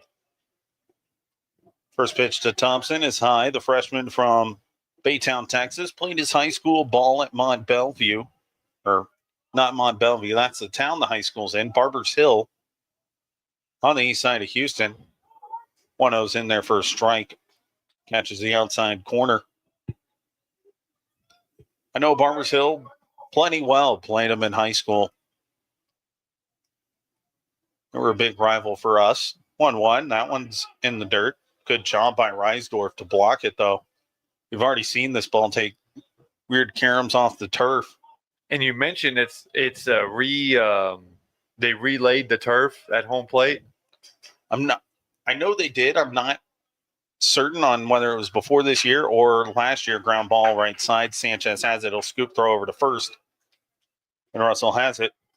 But the Jags played another run. They lead 3-1 as we go to the 6th inning here at Riverside Stadium.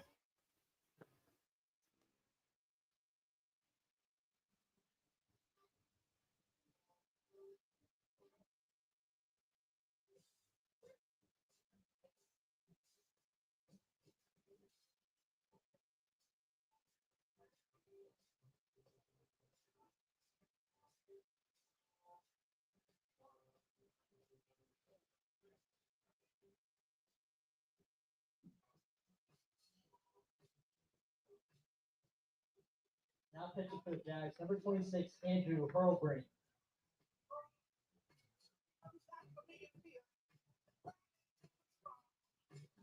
We'd like to thank and recognize the following sponsors of the UHV. Chick-fil-A, Del Papa Distributing, The Chopping Block, Capital Title, Greg's Beers Reality, Royal Cleaners, Formosa Plastics Company, Keller and Associates, New Distributing, and Weber Motor Company.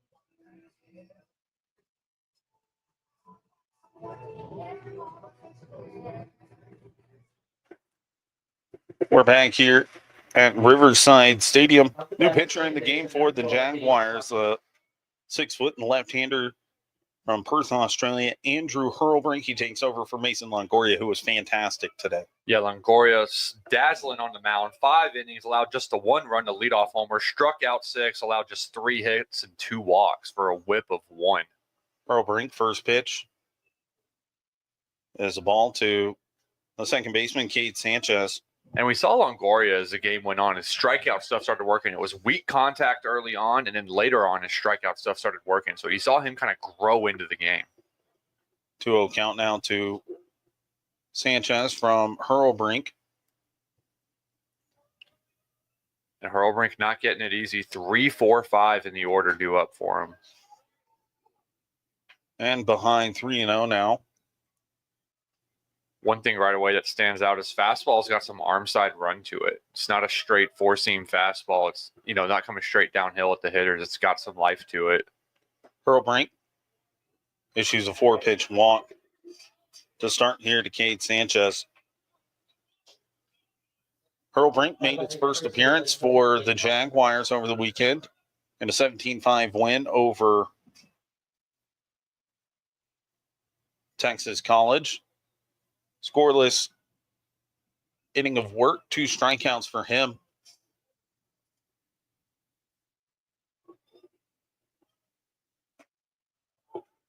Was a 2-seamer in there. or strike one to Austin Russell. Now, we mentioned for A&M-Corpus Christi, how it's, okay, let's figure out what we got in terms of arms.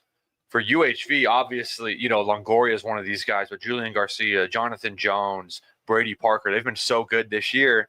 No one else has really gotten a chance to get real innings on the mound this season.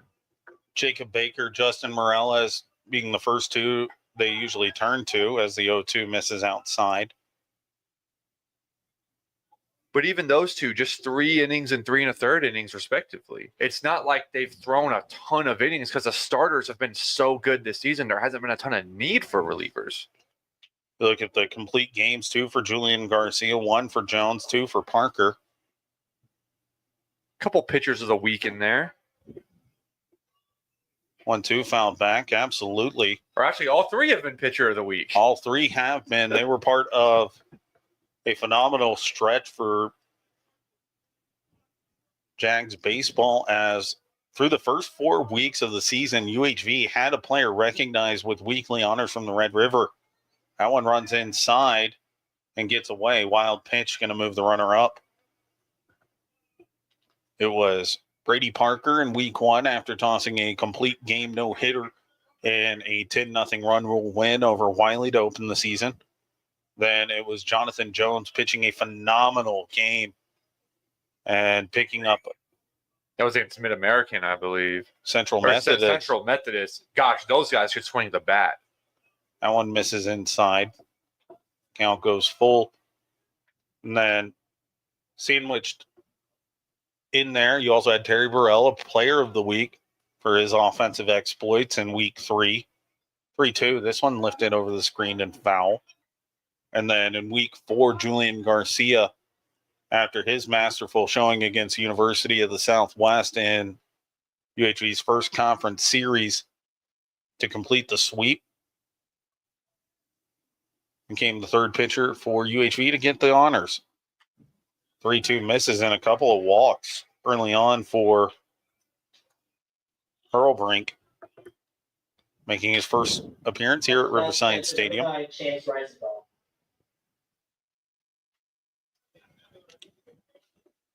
Reisdorf up to the plate now with 2 on, nobody out.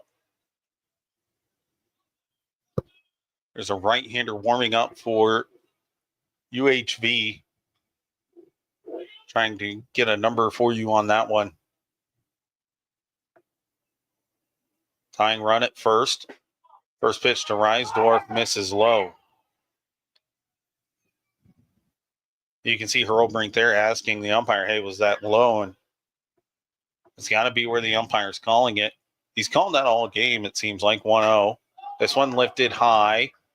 John Michael Gonzalez is there, infield fly in effect, and he has it for out number 1. Yeah, the home plate ump today, he's been pretty consistent. He hasn't really been given that low pitch.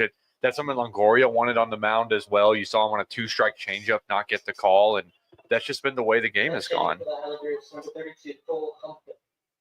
Cole Hubka will be the pinch hitter for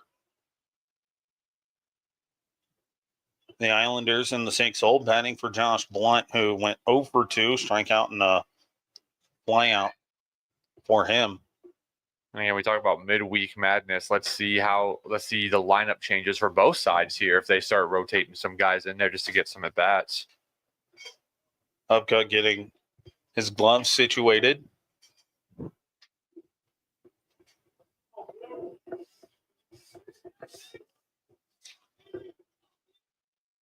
His first appearance for Hubka at the plate, I believe. Now, I believe this is something from Scott Malone where he knew coming into the game, okay, he hasn't gotten up in the first 8 games. We're getting him up to the plate today.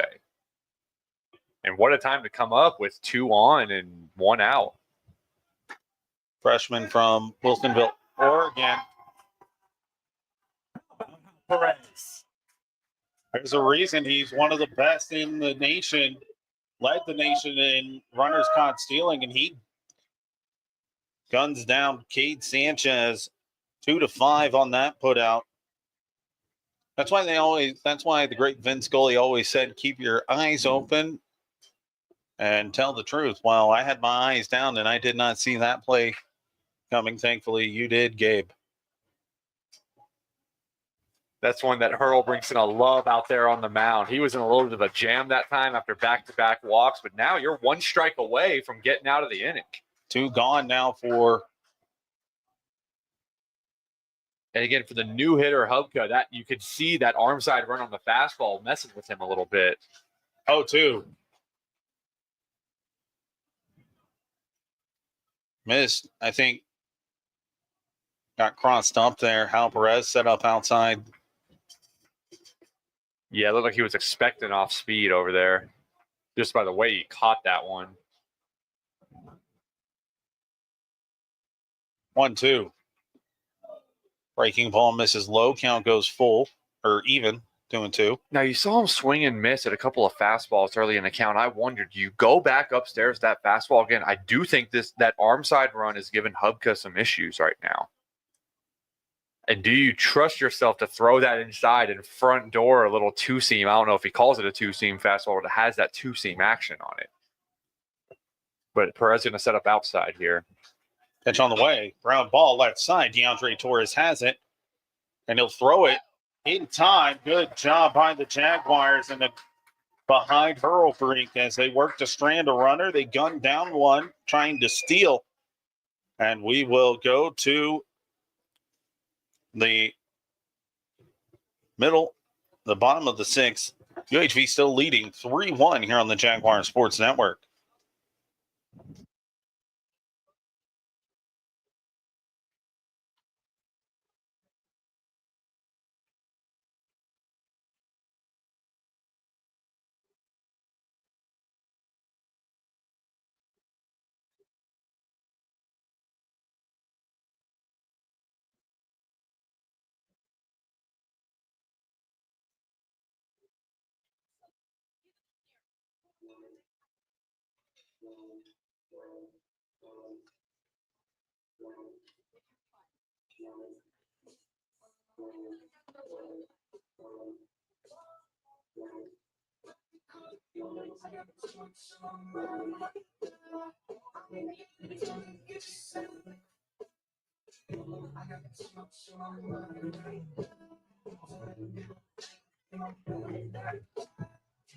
Now pitching for the Islanders, number 29, Nathan Darden. And entering to the game in the right field, number 23, Christian Smith Thompson.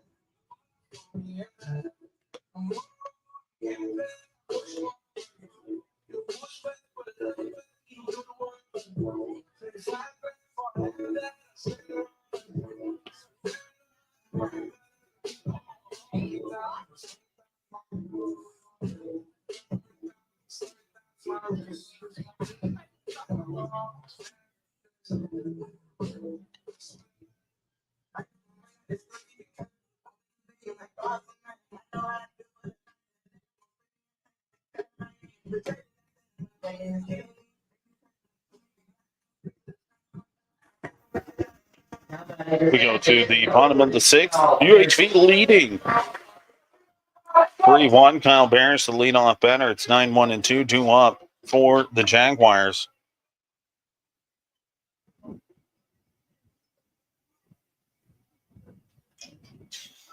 First pitch fouled off. New pitcher in the game. Number 29, Nathan Darden, 6-foot right-hander, junior from Rowlett, Texas, went to Murray State College. For those unfamiliar, Murray State is a JUCO. There obviously is university up in Kentucky, but there's a JUCO up in Oklahoma as well.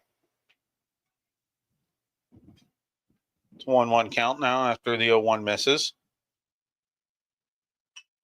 Ground ball up the middle. Kyle Barris with a single.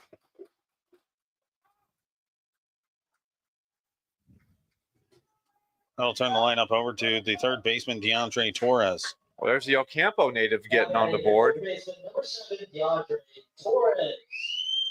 I love seeing the local guys. Guys, I work for the Victoria Advocate, so guys in our coverage area who probably spent a lot of time playing baseball here growing up to do it on a collegiate stage, and for Barish against a Division I opponent.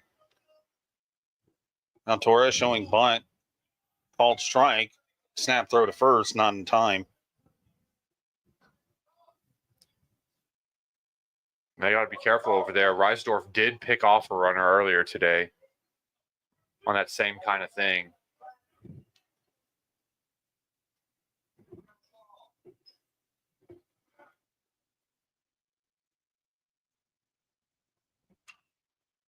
And there's a bunt. Third baseman Cruz going to go to second, and they'll get the lead runner.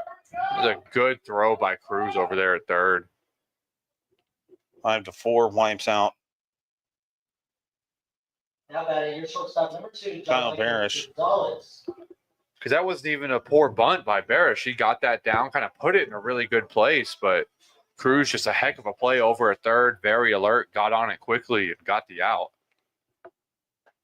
John Michael Gonzalez up and takes the first pitch, called strike on the inside corner.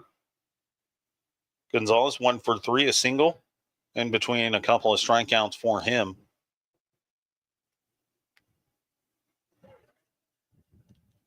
Oh, 1. That one's roped into left field, but Crane is there, and now Torres has to hurry back, and he'll be in there safely, 2 gone. And you can see that ball carrying in the left field. Look how deep Crane was playing back there, and that was a rope. It went right to him. And again, we can see the flag just straight away from where we're at right now. It is flying into left.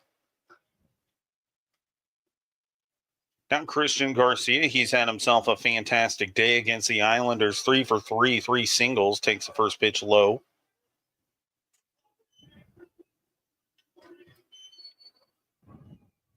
And 3 singles, but all of them just line drives. None of these, no blue pits or infield singles or anything like that. He's made solid, loud contact each time. 1-0. Garcia waves at that one. 1-1.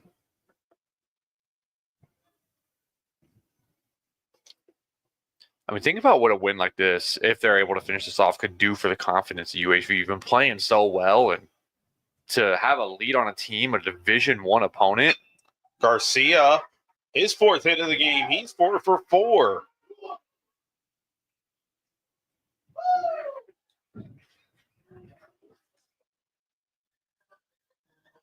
That'll bring up Hal Perez, the catcher, still looking for his first hit of the game. Up to the plate, your catcher number 16, Al Perez.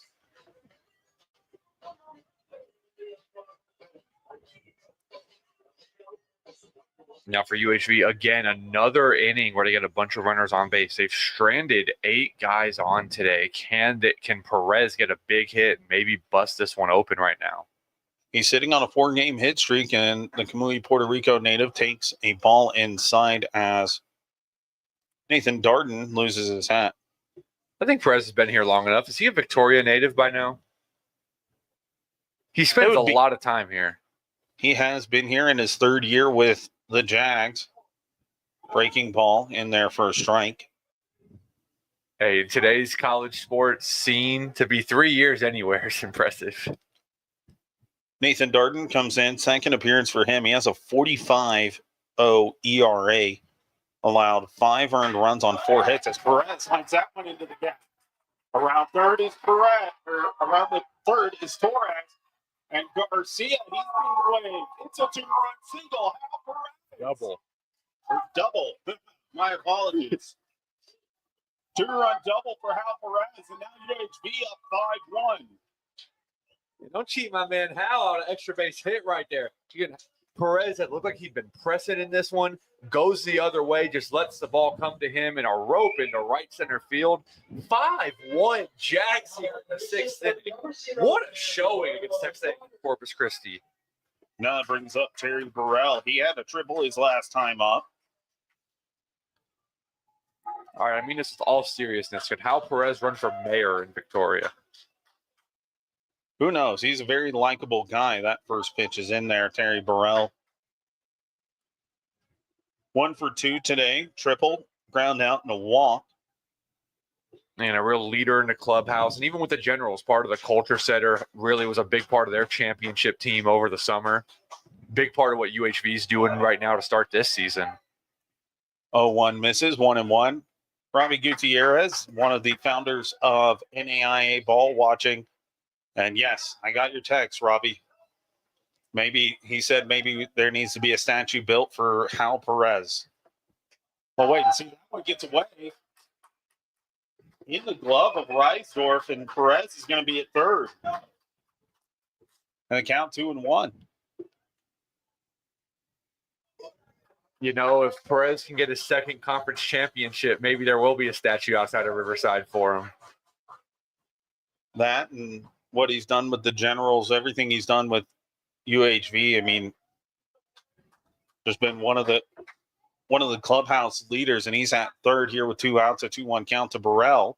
That one's inside, 3-1.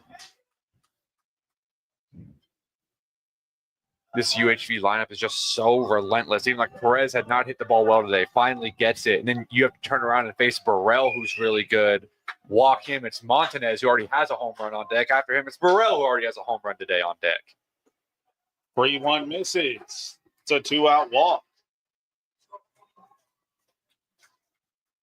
Runners at the corners for Jose Montanez. And we've talked about today Burrell's speed, and rightfully so, because he's got a lot of it.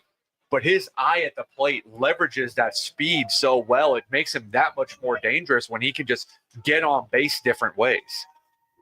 And there's a reason he's one of UHV's leaders in on-base percentage, as Scott Malone is going to go over to the bullpen, make another call to it, finishing that thought on Terry Burrell. As I mentioned, he's got three triples this season now, and just finds a way to get on. Might not be leading in on-base percentage, but he's right out there, 629 entering today. And there's going to be another pitching change as A&M-Corpus Christi making a call to the bullpen as Darden's day is done here at Riverside Stadium. Now pitching for the Islanders, number 36, Adam Muirhead.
New pitcher, number 36, Adam Muirhead, a 6'3", right-hander junior out of Rockport, Texas, a Baylor transfer, comes on. It's his second appearance this season, has an 18.0 ERA, 1 inning pitched, allowed 2 earned runs on 2 hits, 2 walks and a strikeout, and his only appearance, and he comes into a bit of a pickle here. Runners on the corners, Terry Burrell, speedy at first. Hal Perez is at third, just 90 feet away, and the batter is Jose Montanez, and he'd love to redeem himself for the base running gaffe back in the second where he took away what was a home run for him. First pitch Montanez sees is a ball.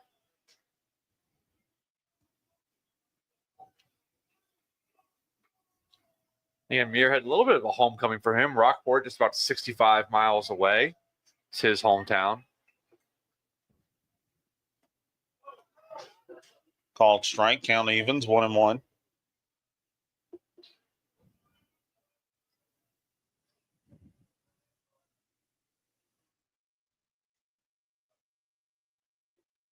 Muirhead looking to limit the damage here. That one runs inside. Montanez dodges out of the way, 2-1.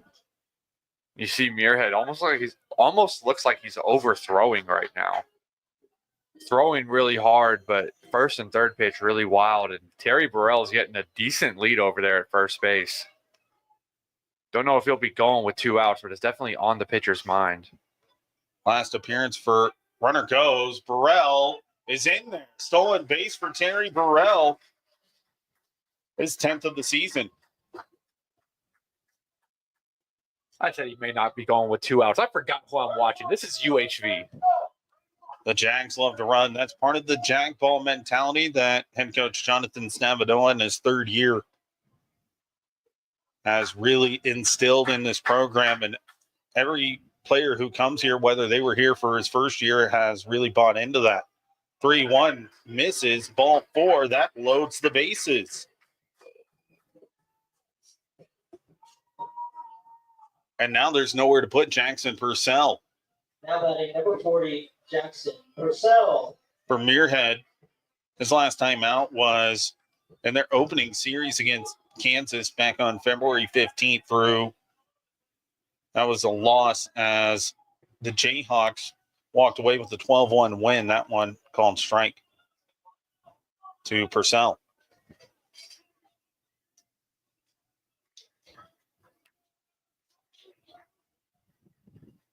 And what a chance for Purcell here with the bases loaded. Pitch on the way. That one misses. 1-1. Perez at third, Burrell at second, and Montanez at first. Purcell, the batter, UHV leading 5-1 here. 5 runs on 10 hits for the Jags. 1 run on 3 hits and 3 errors for Texas A&M-Corpus Christi. Pitch on the way. Purcell lifts this one high and foul ground, giving chases. Russell has it, and that'll end the inning. So UHV threatens, but they strand the bases loaded, and we'll go to the top of the 7th. Jags leading 5-1 here on the Jaguar Sports Network.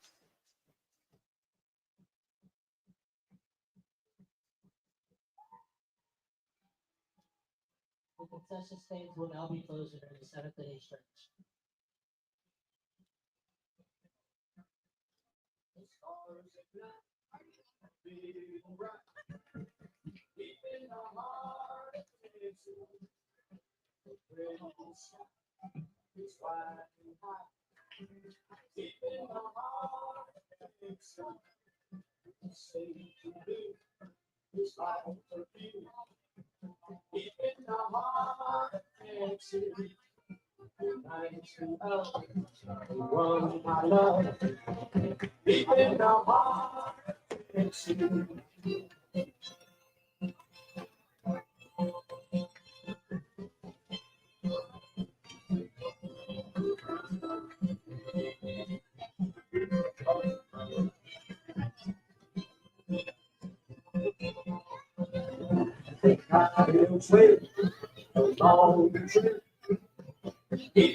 We go to the 7th. UHV leading 5-1 our score as we worked late in the ball game. Andrew Hurlbrink still out there. Defense did a masterful job behind him to shut out the Islanders. In the top of the 6th, first pitch to Tristan Crane is fouled back. Crane singled and got all the way around to third back in the 5th inning. That was during Mason Longoria's statement inning as he grinded out the 5th inning, trying to potentially pick up a statement win for him and the Jaguars against Texas A&M-Corpus Christi. As we mentioned, they've already beaten some Power 5 teams this year. That one ripped into center field. Terry Burrell is there, though, for out number 1.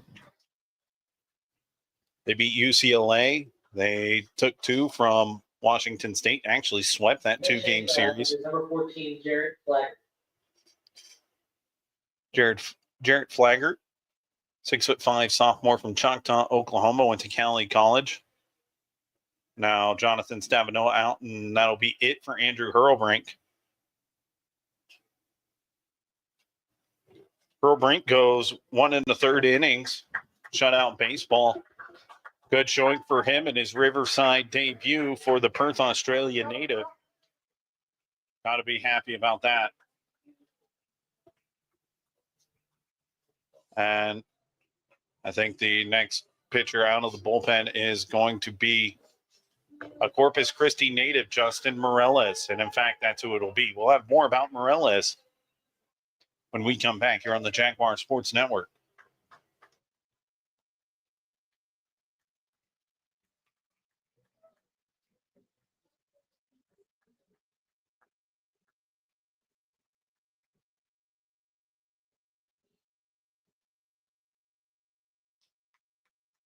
Now pitching for your Jags, number 17, Justin Morales.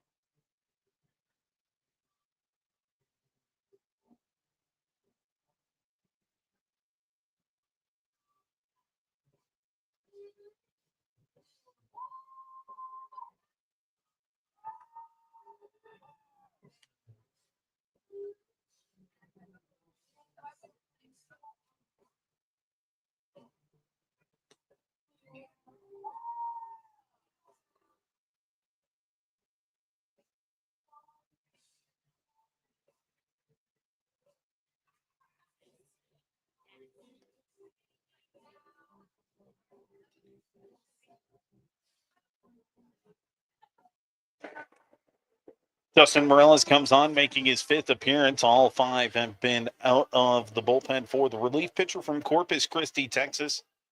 Went to Flower Bluff High School in his 3rd season with UHV. Comes into today with a 2.70 ERA out of the pen in 3 1/3 innings pitched. We talked about him a little bit earlier. He's only surrendered 1 earned run on 1 hit. He's got 4 strikeouts. And again, Morales, one of the leverage relievers for UHV, you could say, this season. And this is a spot now. You got 8 outs to go to knock off a Division I team, a team with a win over UCLA, a couple wins over Washington State. So Morales, easily the biggest spot he's been in so far this season. They'll deal with a pinch hitter, Jarrett Flaggart, as we mentioned, on in place of Trey Cruz.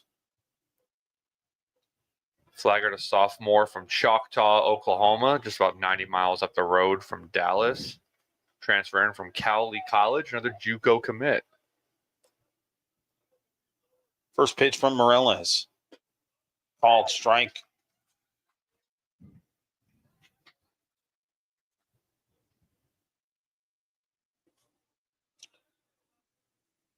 Flaggart making his first plate appearance, this is his 7th appearance this season. He's 2 for 19 this season, 0-1. That one misses low. Hal Perez wanted it, but the home plate umpire calls that one down, and the count evens at 1-1. Yeah, Ump's been pretty strict on that pitch down. He hasn't really given either way. He hasn't really given in at all on the lower part of the strike zone.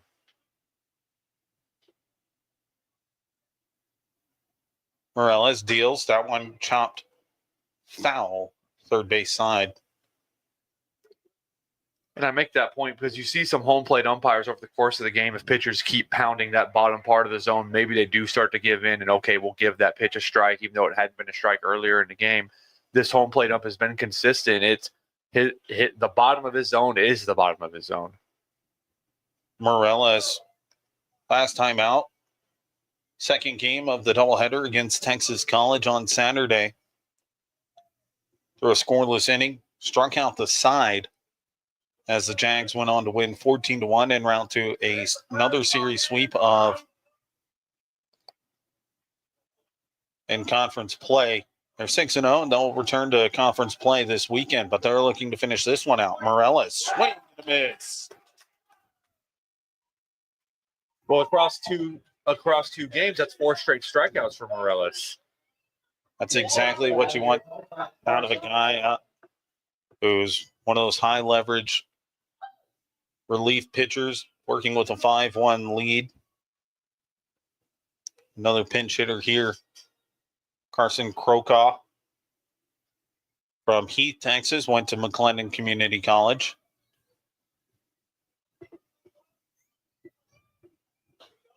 First pitch called strike.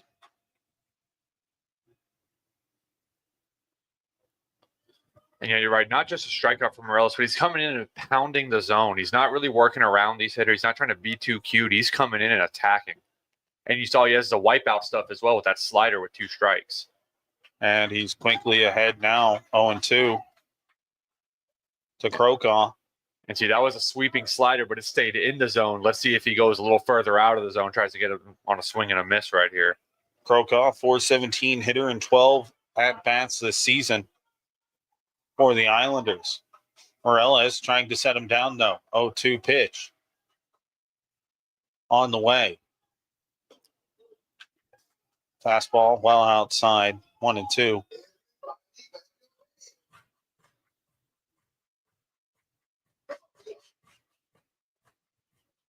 UHV leading 5-1, looking to snap a 5-game losing streak to the Division I A&M-Corpus Christi Islanders. 1-2 on the way. This one popped into right field. Barris, the second baseman, gives way to a sliding Brady Thompson, and that'll do it. The 6th straight scoreless inning for UHV in the field. And now we go to the 7th inning stretch here at Riverside Stadium.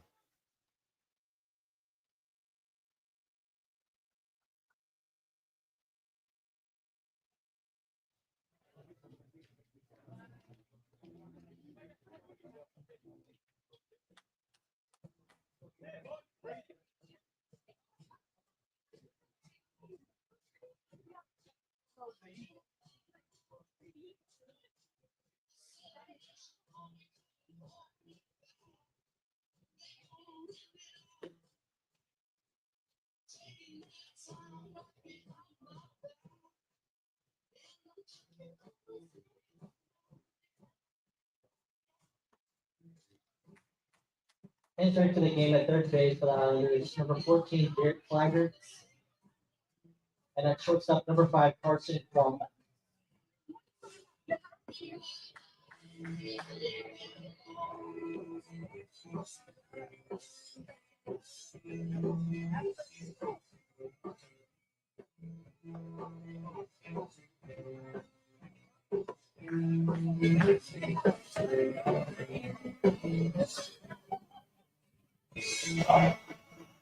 Back here at Riverside Stadium, UHV leading 5-1 as we go to the bottom half of the 7th inning. Couple of defensive changes. Flaggart stays in the game at third base. Krokow at shortstop. And number 23, Christian Smith Johnson, entered the game earlier in right field. We forgot to announce that. That's on me. It'll be 8-9-1 due up for the Jaguars as they look to potentially pad on to this 4-run lead against A&M-Corpus Christi. 18th meeting between these two teams. A&M-Corpus Christi holds a 15-2 edge. Thompson shows bunt, pulls back, takes the ball inside, 1-0. Well, you wouldn't know the series edge by watching this one tonight, Sam. UHV playing with a lot of confidence, and graduate assistant Hayden Leopold told me before the game, as the 1-0 is in their first strike, 1-1. He told me before the game, after that frustrating game against Texas College, that the guys felt like they were just going to erupt, that they were going to be ready to come out and execute. 1-1. Thompson swings at that one, and he's behind 1-2. And sometimes you need that as a team. This team, a lot of national attention. We mentioned that they moved up to number 11 in the NAIA ball media poll. You also had Brady Parker and Jonathan Jones getting National Player of the Week from NAIA ball. 1-2 misses outside, 2-2. And, you know, sometimes that can inflate the ego a little bit. And sometimes you need a come down to earth moment and understand that, as head coach Jonathan Stavanoa said, you've got to respect the game. You've got to play the game. 2-2 on the way. Thompson grounds this one to Krokow. Throw over to first in time. as Russell scoops that one. And I think part of what's helping UHV right now, just holistically in the season, is they had such high expectations last season after winning the conference tournament in 2023. They didn't meet their goals, and a lot of these guys were on that team last year, so they know that it's not about what the expectations are or what you've done in the past, about what you're doing in that moment. So you have a mature group right now. Barris up to the plate. He singled his last time up. He's 1 for 3. Swings at the first pitch. High fastball from Murhead.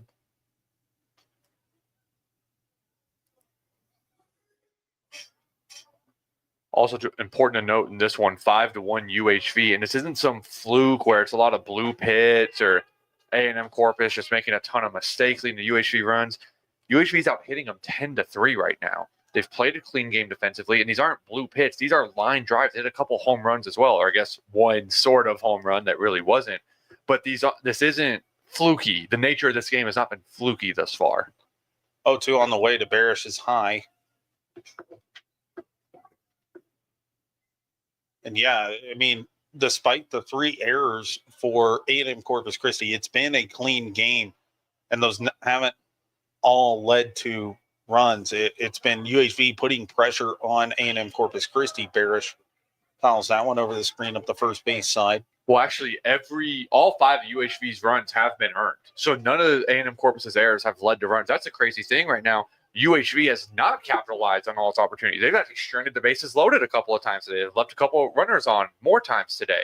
So this isn't UHV's just taking advantage of everything. They've left some meat on the bone. Barish swings through that one for strike 3 and out number 2 here in the 7th. It is something, if you're Coach Stavinola, you're the UHV coaching staff, you're going to be able to go into the dugout tomorrow into the clubhouse and kind of tell the guys, yeah, guys, look, we're playing really well.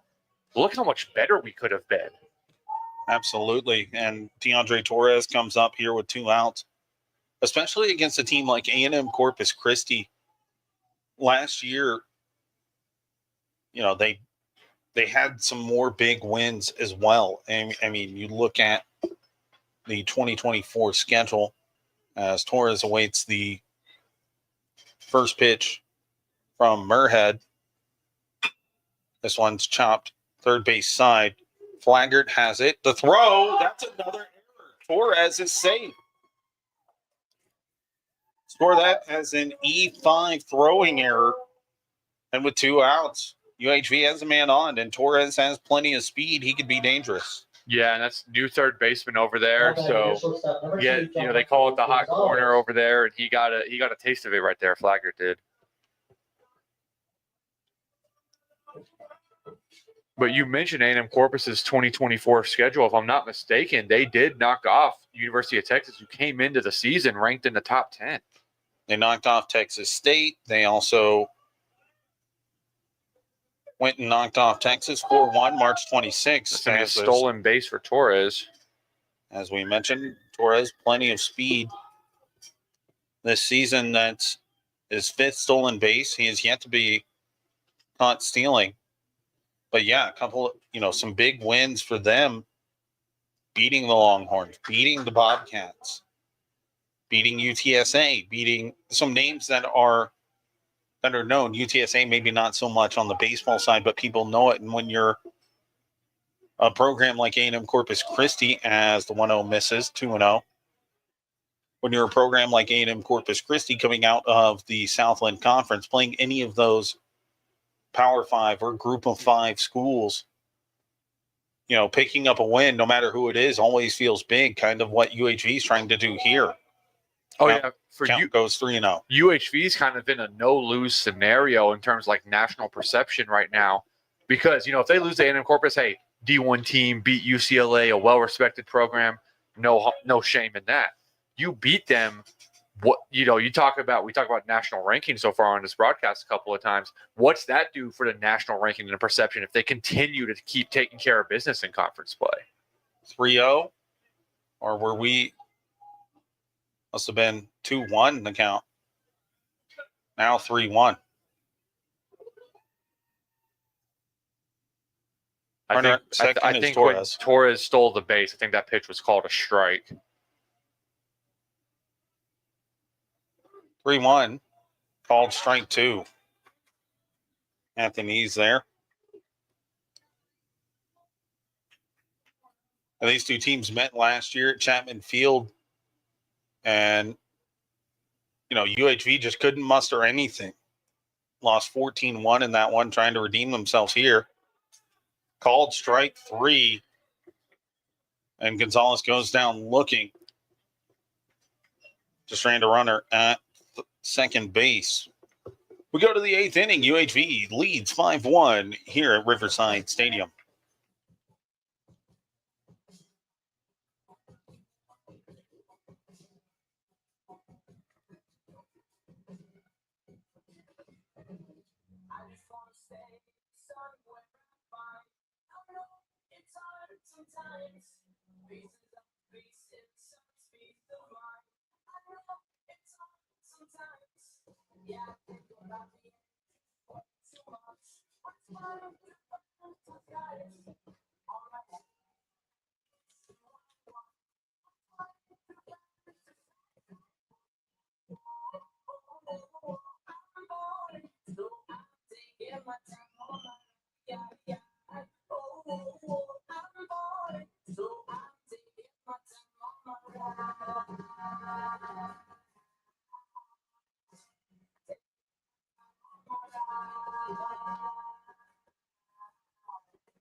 We go to the 8th inning here at Riverside Stadium. UHV leading 5-1. Justin Morella is still out there after throwing 2/3 of an inning to close out the top half of the 7th. The strikeout and a flyout. The 2 outs he recorded. He'll face the top third of the order in Isaac Webb, Jackson Smith, and Kate Sanchez. Now batting the center field, number 3, Isaac Webb. Again, Morelos a reliever, but you got to think some of the thinking from Coach Stavinoa and leaving him out there is the top of the order coming up. You want, one of, if not your best bullpen arm facing this part of the order. Especially against a guy like Webb, who hit his first home run of the season to lead off this game. First pitch misses high and outside. And as we mentioned, both Webb and Jackson Purcell, their 2 home runs just absolutely obliterated into the night sky here in Victoria. Ground ball, foul, 1-1. Yeah, you'd call their home runs no doubters.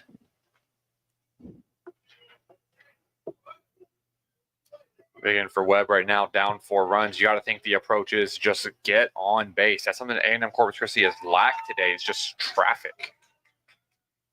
They've had a few chances, but smart defense to get lead runners on ground balls has helped out. 1-1. Misses. Count goes to 2-1. Morales was the star of UHV's Red River Athletic Conference Tournament Championship run back in 2023. He was named to the all-tournament team, picked up a couple of wins for UHV in that tournament. Count goes to 3-1 after that one misses. Another one of the good personalities on this team. 3-1. Misses high, and he issues a leadoff walk to Webb. And this is always an interesting situation as a reliever. Morales used to coming in and out of the bullpen, getting the 3 outs, getting out of there, sitting in a dugout for a little bit, coming back out. It's a different routine for him right now. And then obviously the quality of hitter, it's the best he's faced all season. Now it's Jackson Smith. He's 1 for 3 today, a single, a strikeout, and a ground out for him. He singled back in the 4th inning, struck out in the 5th. Pitch on the way. Just misses the outside corner. And that was Mason Longoria's final batter back in the 5th inning that time. Longoria in line for the win here as UHV leads 5-1 in the top of the 8th. Morales working with a 1-0 count. Runner goes. Called strike. Throw. Not in time as Webb swipes second. Good job, though, by Jean-Michael Gonzalez to get his glove on that one, because that one had some tailing motion by Hal Perez, and last thing you want to do is give a free 90 feet, especially when you've got a fairly comfortable 4-run lead. 1-1. Called strike 2. And if you're Morelos right now, it almost sounds counterintuitive, but the runner on second doesn't really matter right now. You just want to focus on getting the outs. The clock, so to speak. The outs are your friend at this point. You're not worried about a singular run. If you get a couple of ground outs, but the Webb scores from second, that's fine. 1-2 breaking ball misses. ECU Peter Hurlbrink, Andrew Hurlbrink's family watching from Western Australia.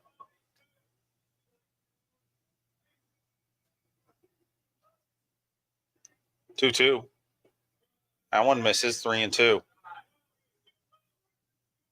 You don't necessarily want to give a free base here. You want, like you said, you want to start getting the outs and try and close this game out if you're UHV. But a double play, not a bad thing. And if you walk Smith here, the designated hitter, you give yourself a chance as Morelos steps off and resets. Yeah, I think it's just imperative for Morelos to attack the hitters right now. You're in such a strong position, up 4 runs, only needing 6 outs for the win. 3-2. This one lifted high into center field. Terry Burrell charging, but it's going to be the shortstop, Jean-Michael Gonzalez, making the play. The wind fooled me on that one, Gabe. Terry Burrell had a good sell job on that, as it's a P6 for Smith for the first out of the inning. You can see the wind blowing just based on, we've seen it a couple of times from both sides on these little pop-ups just behind the infield. Neither team's infielders have looked especially comfortable fielding those over their head. The wind's just swirling out there. So you're kind of hoping Burrell or one of these outfielders is going to call you off, but obviously that one too shallow for even Burrell with his speed to charge in on it. First pitch misses to Cade Sanchez, the second baseman.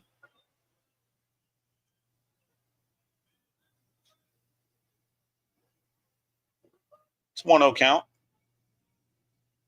0 for 2 with a walk his last time up. Takes called strike 1. Count evens 1-1.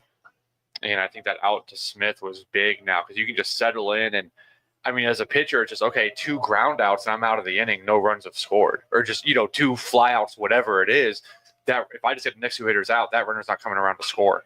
This one's lifted high and out of play, but Sanchez turned on that one.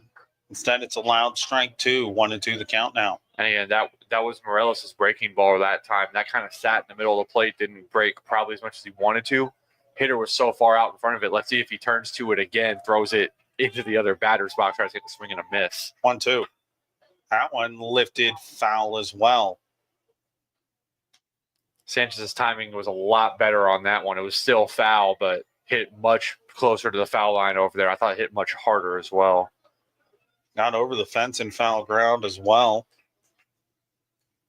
So a couple of loud swings for Sanchez as Morelos now works with a 1-2 count. 1 gone.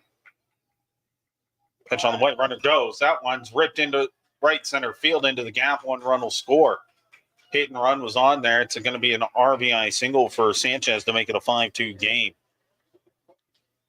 Up to bat, the first baseman, number 15, Austin Russell.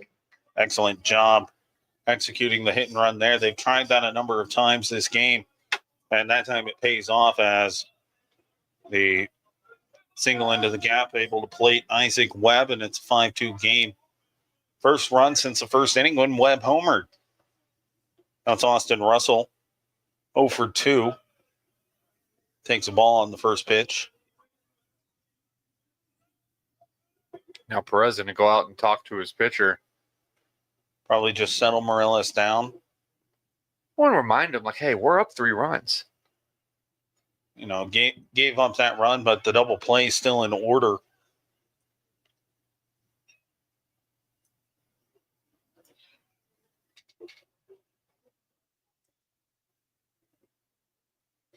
And this season, UHV has turned 10 double plays.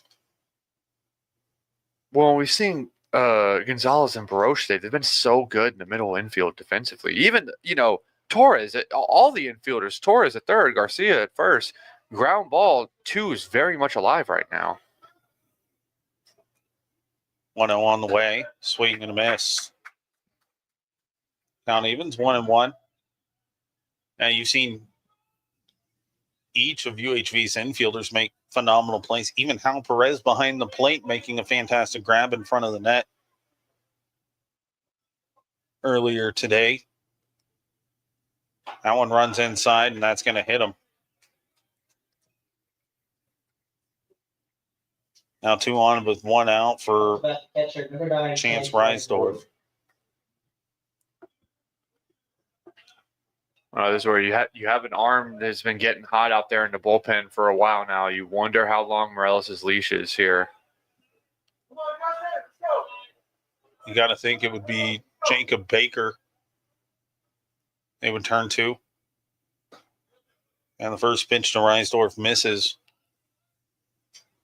Reisdorf representing the tying run at the plate. 1 home already this inning for the Islanders on Cade Sanchez's RBI single. It's a 5-2 game. Pitch on the way. Swing and a miss. We've got the new outfielder, Christian Smith-Johnson, on deck, so he'll be taking his first at-bats of the game. I got to think Stavinola would ideally want to hold Baker for the 9th inning if possible. Could he get Morelos through this inning? But you got to think his leash, he's batter to batter at this point. And another conference by the third base coach. It's a perfect time to remind you, fans, you can support UHV Athletics and become an inaugural member of the Jaguars 2008 Club. For as little as $20.08, you can help us on our mission to win national championships. The Jaguars 2008 Club is an initiative invented to provide the best possible experiences both on and off the field for UHV student athletes as we look to build the next generation of leaders. Visit UHVJaguars.com today. So the conference is over. And Reisdorf back in the box with a 1-1 count. 1 gone. Runners on first and second. Pitch on the way. Ground ball. Third base side foul. And again, now with 2 strikes, we saw it in the last inning from Morelos, that wipeout slider he got for the swing and miss, but we haven't been able to see him locate that off the plate to get the swing and the miss. Let's see now 2 strikes if he can find that touch again. Throws back to second just to keep Sanchez honest. Yeah, not a bad idea over there. Just, A&M-Corpus has shown a little more aggressiveness on the base pass here. See if you can catch him napping. Their run this inning scored on a hit and run. 1-2. Ground ball foul.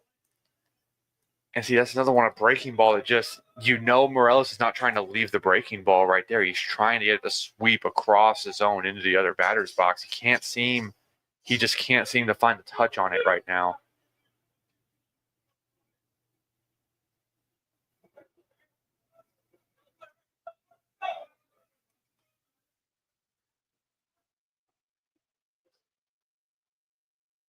Morales steps off, and they'll reset. And the other part of it, too, you want to keep that runner close because if you are throwing that breaking ball way outside the zone or in the dirt, you kind of want to keep that runner close. You don't want these guys advancing to second and third. Trying to see who that is in the bullpen for UHV.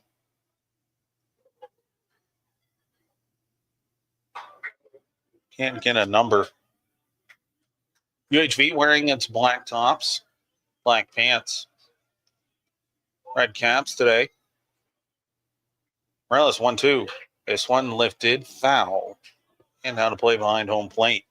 Good battle brewing here with Reisdorf and Morales. And A&M-Corpus Christi really just foregoing their green with the uniforms today, almost looking like the local guys, St. Joseph, out there with the blue and gray. Morales being encouraged by his dugout. 1-2. This one lifted into center. Terry Burrell tracking it down. He has it. Runner tags. Burrell throws to third, and both runners advance, but that's out number 2 on the F8. Up to bat, the right fielder, number 23, Christian Smith Johnson. As you mentioned, Christian Smith Johnson, the new right fielder, getting his first tax at the plate. 2 for 24 in his previous 8 games played. And Jonathan Stampano out. And he's motioning to the bullpen. So that'll do it for Morales. 1 2/3 innings for the Corpus Christi native, but he'll leave 2 runners for the new pitcher. We'll have more on him when we come back here on the Jaguar Sports Network.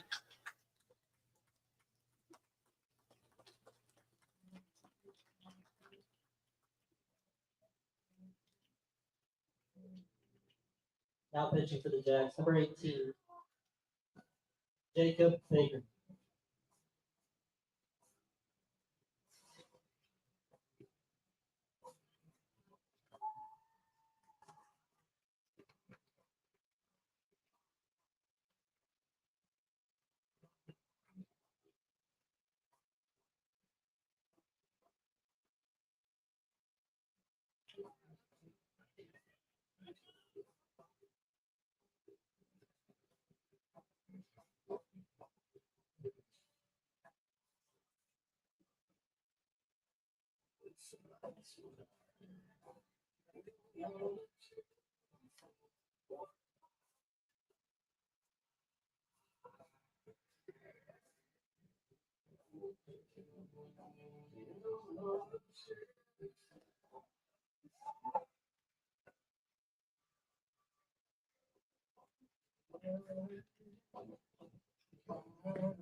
New pitcher for UHV is Aguero native Jacob Baker.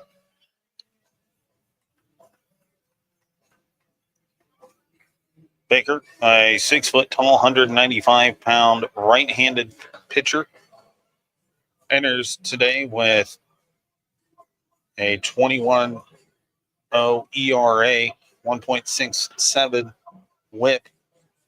In 3 innings, he's given up 7 runs, all of them earned on 4 hits. And he'll inherit a couple of runners from Justin Morales here with 2 outs. Top of the 8th, UHV leading 5-2, but A&M-Corpus Christi threatening still as they already have 1 home in this inning.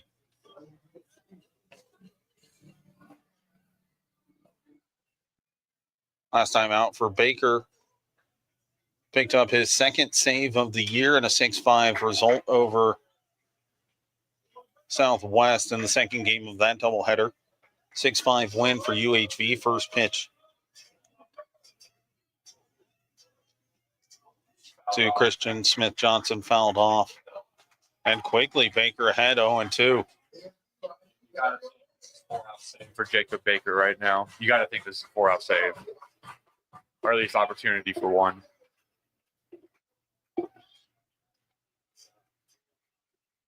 He leads the Red River Athletic Conference in saves. He's already got 2 this year, 0-2. This one roped into right center field. That's going to drop. 1 run will score. 2 runs will score.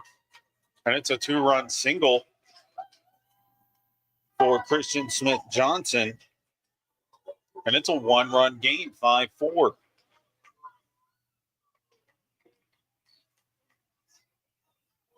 Up to bat, number 13, Tristan Crane.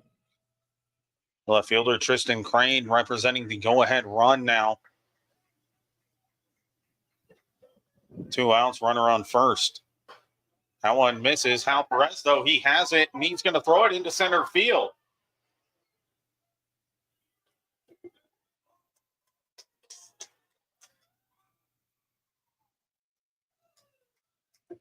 Now another runner in scoring position.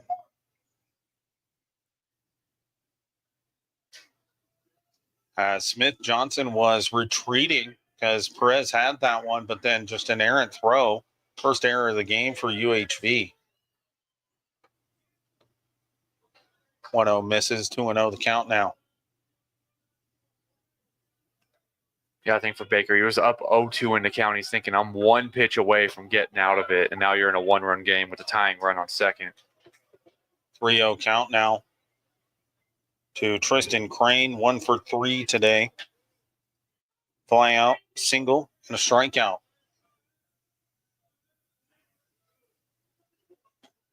Called strike, 3-1.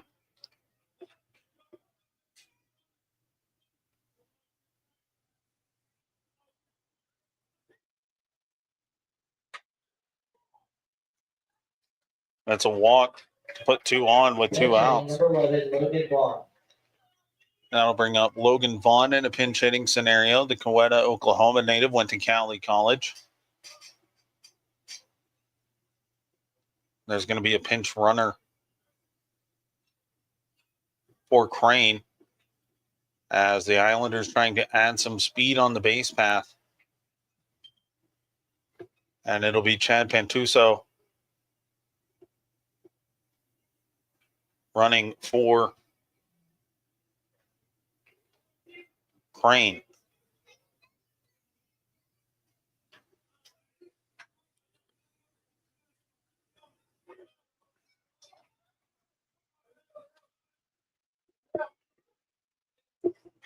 And what this also does, this kind of last part of the inning now for the Islanders, is it means the top of their order is going to come up in the ninth.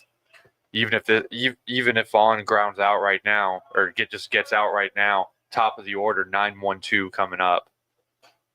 First pitch to Vaughn inside.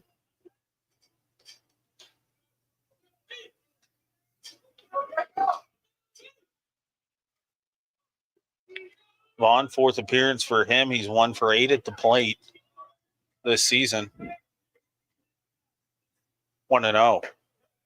That one misses, 2-0.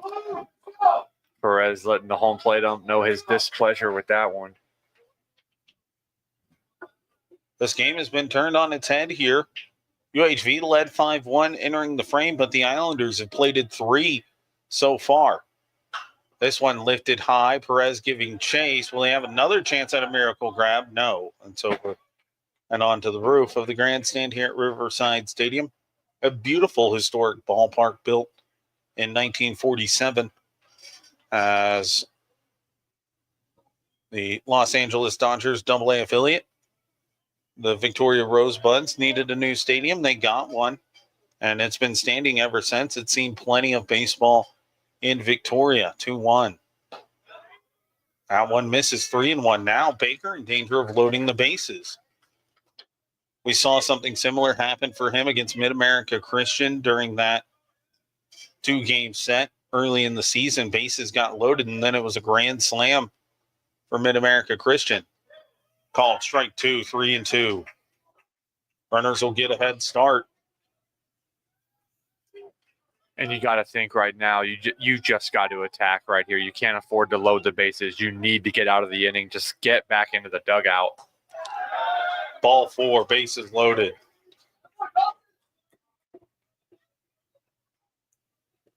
Now that'll bring up the 9 hole. So 9th hitter comes to the plate for A&M-Corpus in the inning, and they've had only 2 hits in this inning. Now, they've been timely hits, but only 2 hits in the inning, 4 walks this inning. It's been the free passes that have doomed UHV in the 8th. It is from its 2 best relievers. Looks like there will be a pinch runner for Vaughn at first.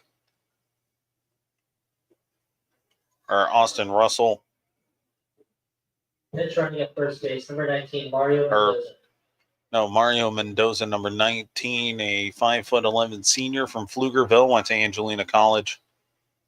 As pitching coach Doug Heinold coming out there to settle down the sophomore Baker. He was a fantastic pitcher last season for the Jaguars.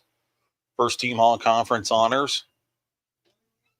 Doug Heinold has been with UHV since the start of the program. He was drafted by the New York Yankees out of high school.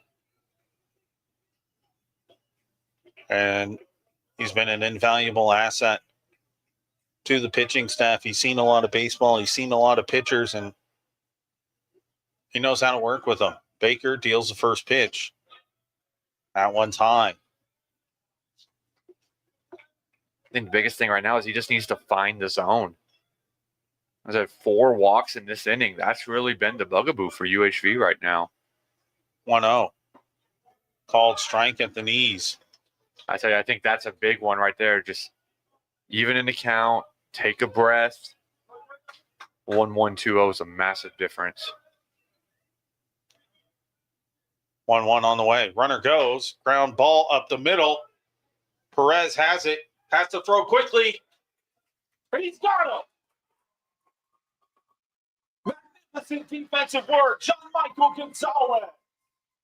Destroying the runner, but Texas A&M-Corpus Christi played 3, and we've got a 1-run ball game heading to the bottom of the 8th here on the UHV Jaguars Sports Network.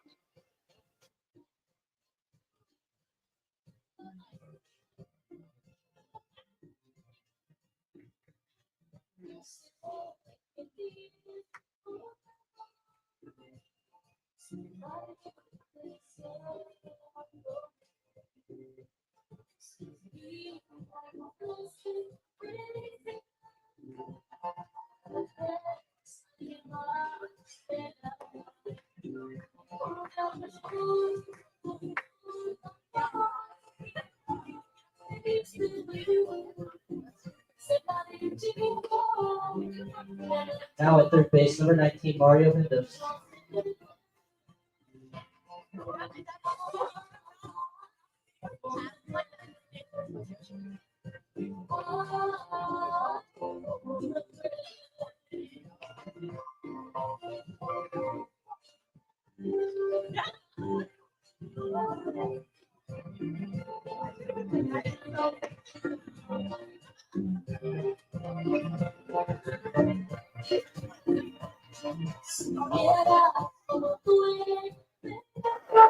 We go to the bottom of the 8th. It's a 5-4 ball game. Texas A&M-Corpus Christi plating 3 in the top half of the 8th.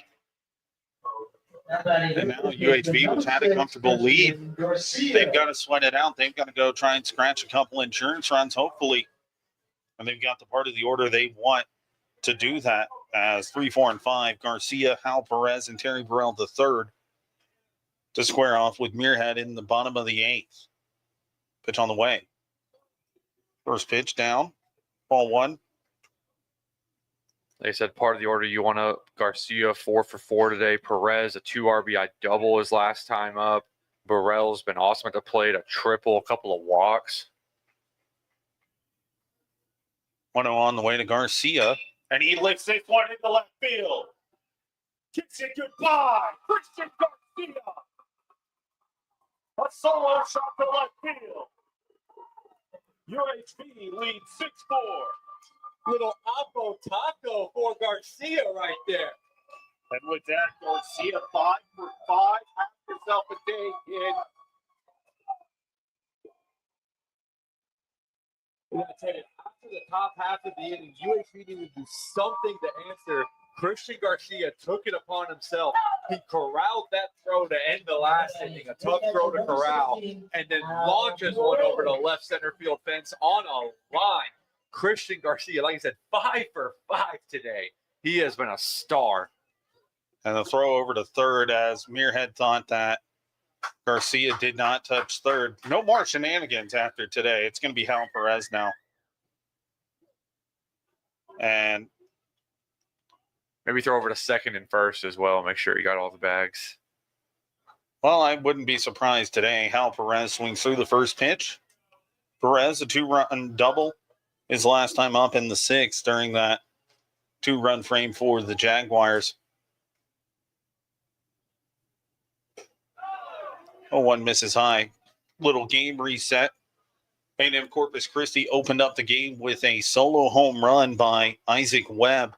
UHV then answered with, I guess you'd call it 1.5 home runs. That's as good an explanation as any. 1-1 misses. Count goes to 2-1. Jose Montanez hit a home run. It went over the fence, but he passed the runner at first, so he gets called out. Run still scores. Then Jackson Purcell does the job next time up, called strike 2-2. I would say the velocity on Muirhead, you can see it right now. He might be a little upset after that. His team did a lot of good work to battle back to within 1 run. Then UHV plated 1 run and then 2 runs. In the 5th and 6th, count goes full. And just now, after a 3-run top half of the 8th by A&M-Corpus Christi, Christian Garcia hits his 3rd home run of the year to scratch back one of those runs and make it a 6-4 game, 3-2. Perez pokes that one foul, battling there, didn't want to get called out on a pitch that looked like it could have been over the outer half of the plate. Yeah, that's been the one part of the plate. I'm been pretty strict, high and low. That outside part of the plate, outside the righties, inside the lefties, that's the one part of the plate where he seems to have a little bit of give. Once again, Perez fouls that one off and count stays full. But in the important thing, and we talk, people talk about this all the time when you talk about baseball and umpiring, the zone has to be consistent. And it has been for this umpire. That pitch on the outside corner has been a strike just throughout the entire game, regardless of who's in the batter's box. The 5 hits today is a season high by an individual for the Jaguars for Christian Garcia. That one hits Perez, and he'll be on with nobody out after the hit by pitch. You got to wonder with the rules in college baseball, you can courtesy run for your catcher. Here in a 2-run ball game, Hal Perez, he's not slow, but you've got some speedy options on the bench with Xavier Ortega, the East product. You've got a number of other guys that can come out there and run for Perez as Scott Malone out there. We want to remind you, fans, that UHV baseball is back in action here at Riverside Stadium this Friday and Saturday to square off with Xavier from Louisiana in a Red River Athletic Conference Series. Game 1 at 6:30 on Friday, and then games 2 and 3 start at 12 and 2 tentatively on Saturday, pardon me. And they're going to say that Scott Malone is out of mound visits, and he's going to have to go to the bullpen. That's going to do it for Muirhead.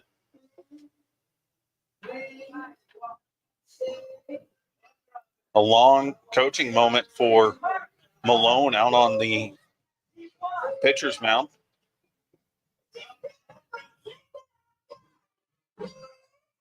And UHV leading 6-4. We'll have more on the new pitcher for you after this.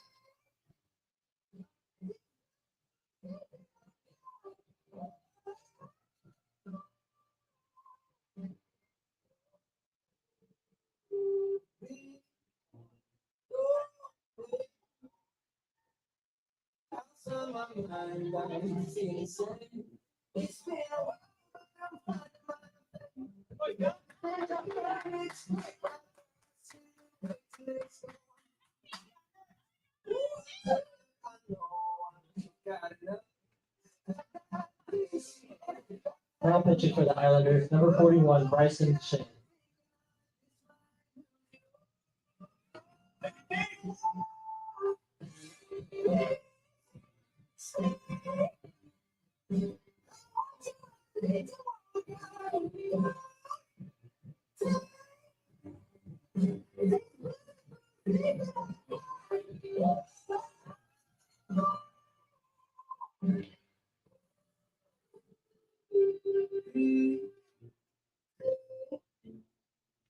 I want you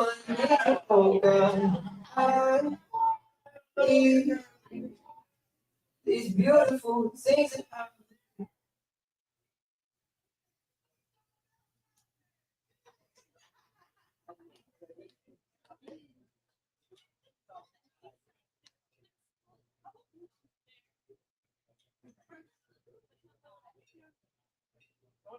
Let's go.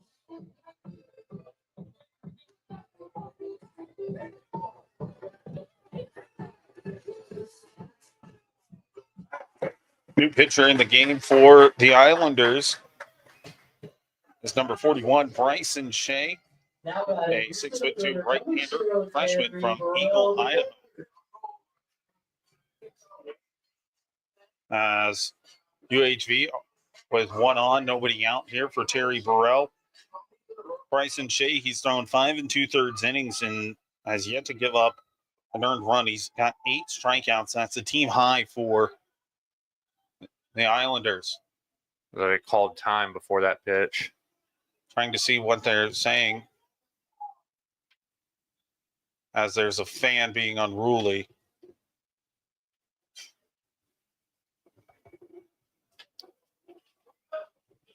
Looks like we're ready to play baseball again. But it has been a rather lively crowd for a Wednesday night here at Riverside. Midweek madness, baby. UHV leads 6-4. Terry Burrell shows bunt, goes around for strike one. I think Howell was a little further off the base than he wanted to be right there. Again, you made the point about the courtesy runner. You can do that for the catcher. I'm surprised UHV doesn't turn to someone on their bench. You mentioned Ortega, the East product. Watched a lot of him last year. He's got some speed to burn. Burrell shows bunt, pulls back, takes the ball high, 1-1. And not just from the standpoint of he's faster than Perez, but also, he's got to go back out and catch a ninth inning. This is the eighth. He just got hit by the pitch. Do you give him a chance just to get off his feet right now? 1-1. Burrell shows bunt and fouls that one off 1-2. Burrell's not happy. Burrell knows he can get that bunt down, but at third base, Mendoza, who entered the game as a pinch runner, and the top of the 8th, stays in at third. The only defensive change for the Islanders. One run already home for UHV here in the bottom of the 8th. It was a solo shot by Christian Garcia. 1-2, swing and a miss. Burrell down swinging. I think part of the frustration for Burrell right there, he was trying to bunt that right down the first base line, and if he does, that probably is a single just based on the defense and the whole situation right there. Couldn't quite overcome that frustration on the strikeout. But that'll bring up Jose Montanez. He's 1 for 3 today. Officially, his home run that wasn't goes down as a 3 unassisted. Swings at the first pitch, 0-1. This is a pitcher for the Islanders, as I mentioned, that Shea is a good strikeout pitcher. He's got 8 5 2/3 innings, and he's tasked with keeping this one close. Montanez swings at that one, and it's quickly 0-2. Again, with these first 2 hitters, we're seeing that swing and miss stuff right away. And again, these are fastballs. It's not some nasty breaking ball or 12-6 curve, anything like that. This is just straight heat, but the fastball's clearly got some life on it.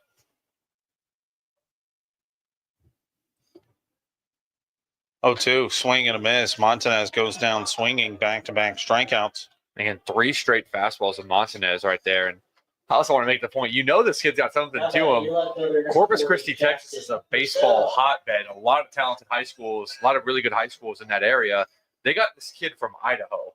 So there's something to him if they're going up there to recruit.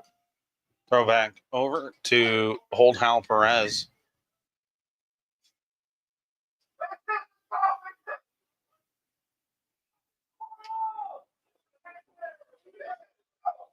Jackson Purcell, he homered in the second inning. Swings through that one. It's 0-1.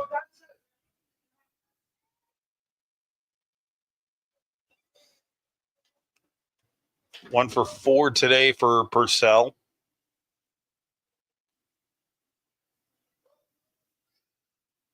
Of course, the one was a big one. Called strike there for strike 2, and a chance here for Shea to get out of this inning by striking out the side, coming on in relief. That one's fouled off. By the way, Christian Garcia with that home run also tied the individual single game record for hits with 5.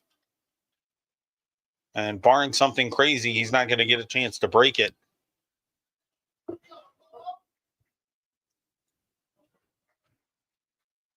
Oh, 2.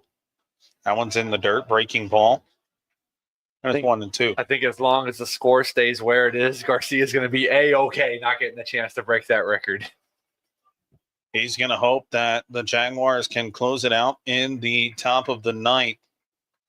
But hopefully, UHV can scratch across another run or two. Swing and a miss, and Purcell goes down swinging. Shea strikes out the side to end the eighth. But Christian Garcia's solo shot provides an insurance run as the Jags lead 6-4, heading into the top of the ninth, looking to close this one out.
We go to the top of the ninth. UHV just 3 outs away Number 3, Isaac Webb. from a statement win over Texas A&M-Corpus Christi. The Jags lead 6-4.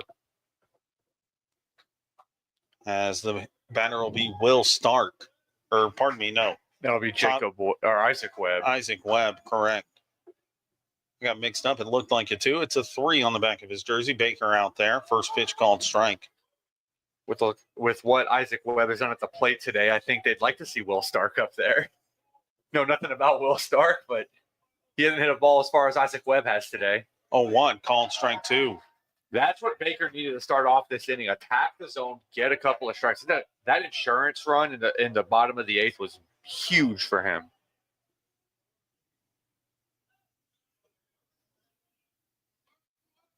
A little breaking ball in the dirt that time. Count goes to 1-2. And you don't mind that pitch. See if you can get him chasing something in an 0-2 count. It's been one of the toughest outs for A&M-Corpus Christi. That one misses 2-2. Again, Webb, we saw the power on display earlier, but he also has some discipline at the plate. He worked 3-0 count to eventually get intentionally walked and worked to walk his last time up. Stole a base, later came around to score. Count goes full 3-2. So Baker got ahead 0-2, and now the count's gone full. And as you said, walks were the biggest issue for the Jags in the top of the inning. Check swing, appeal down. And they say he doesn't go back-to-back walks for Number 44, Jackson. Isaac Webb, and that'll bring up Jackson Smith representing the tying run. Yeah, Webb's now worked 3 walks today to go along with his leadoff home run.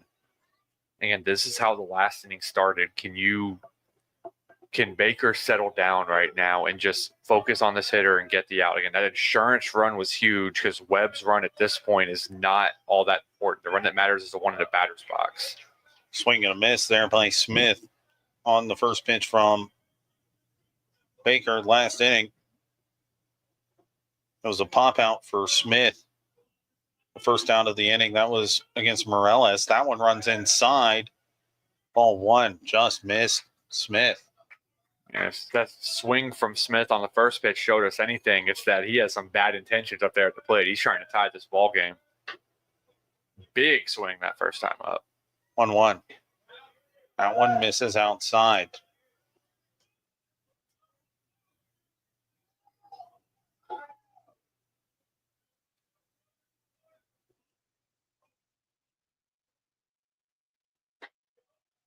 Called strike 2. Count evens at 2-2.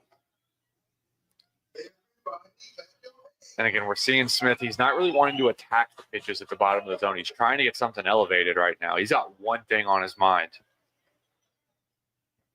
2-2. This one poked into right field. Kyle Parrish is there.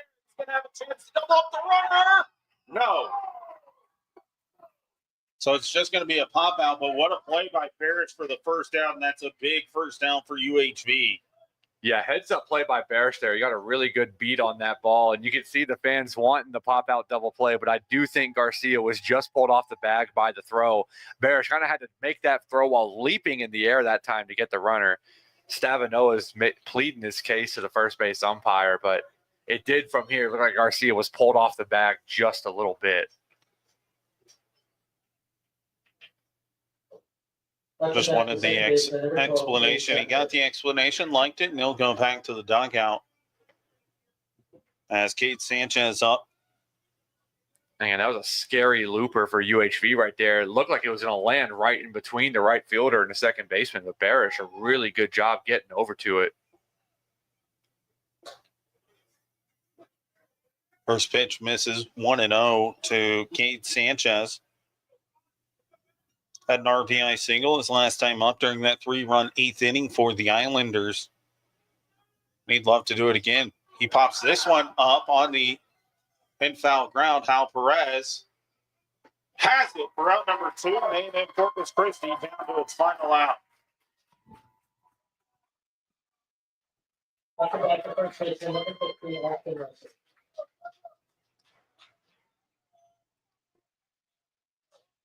Austin Russell, the last hope for the Islanders here. Now, Russell today, he's walked twice as well, so this is far from an easy out.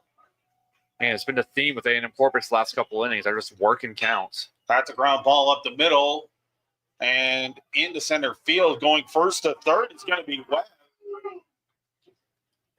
And Burrell gets it into second. It's going to be runners on the corners here after that 2-out single. So tying run at the plate, go-ahead run comes up. And the catcher, Chance Reisdorf. And Reisdorf 0 for 4 today, but he did have a long fly out to center field his last at bat. Dylan Sneed going to run at first base. 5'11" freshman, went to Frisco Wakeland High School. DFW also a very strong hotbed of baseball. The Frisco schools as well. Time being called as the pinch runner wasn't ready. You got to think he's going to be on the move right here. Got to be a chance at a potential double steal. First pitch, though, fouled back by Reisdorf.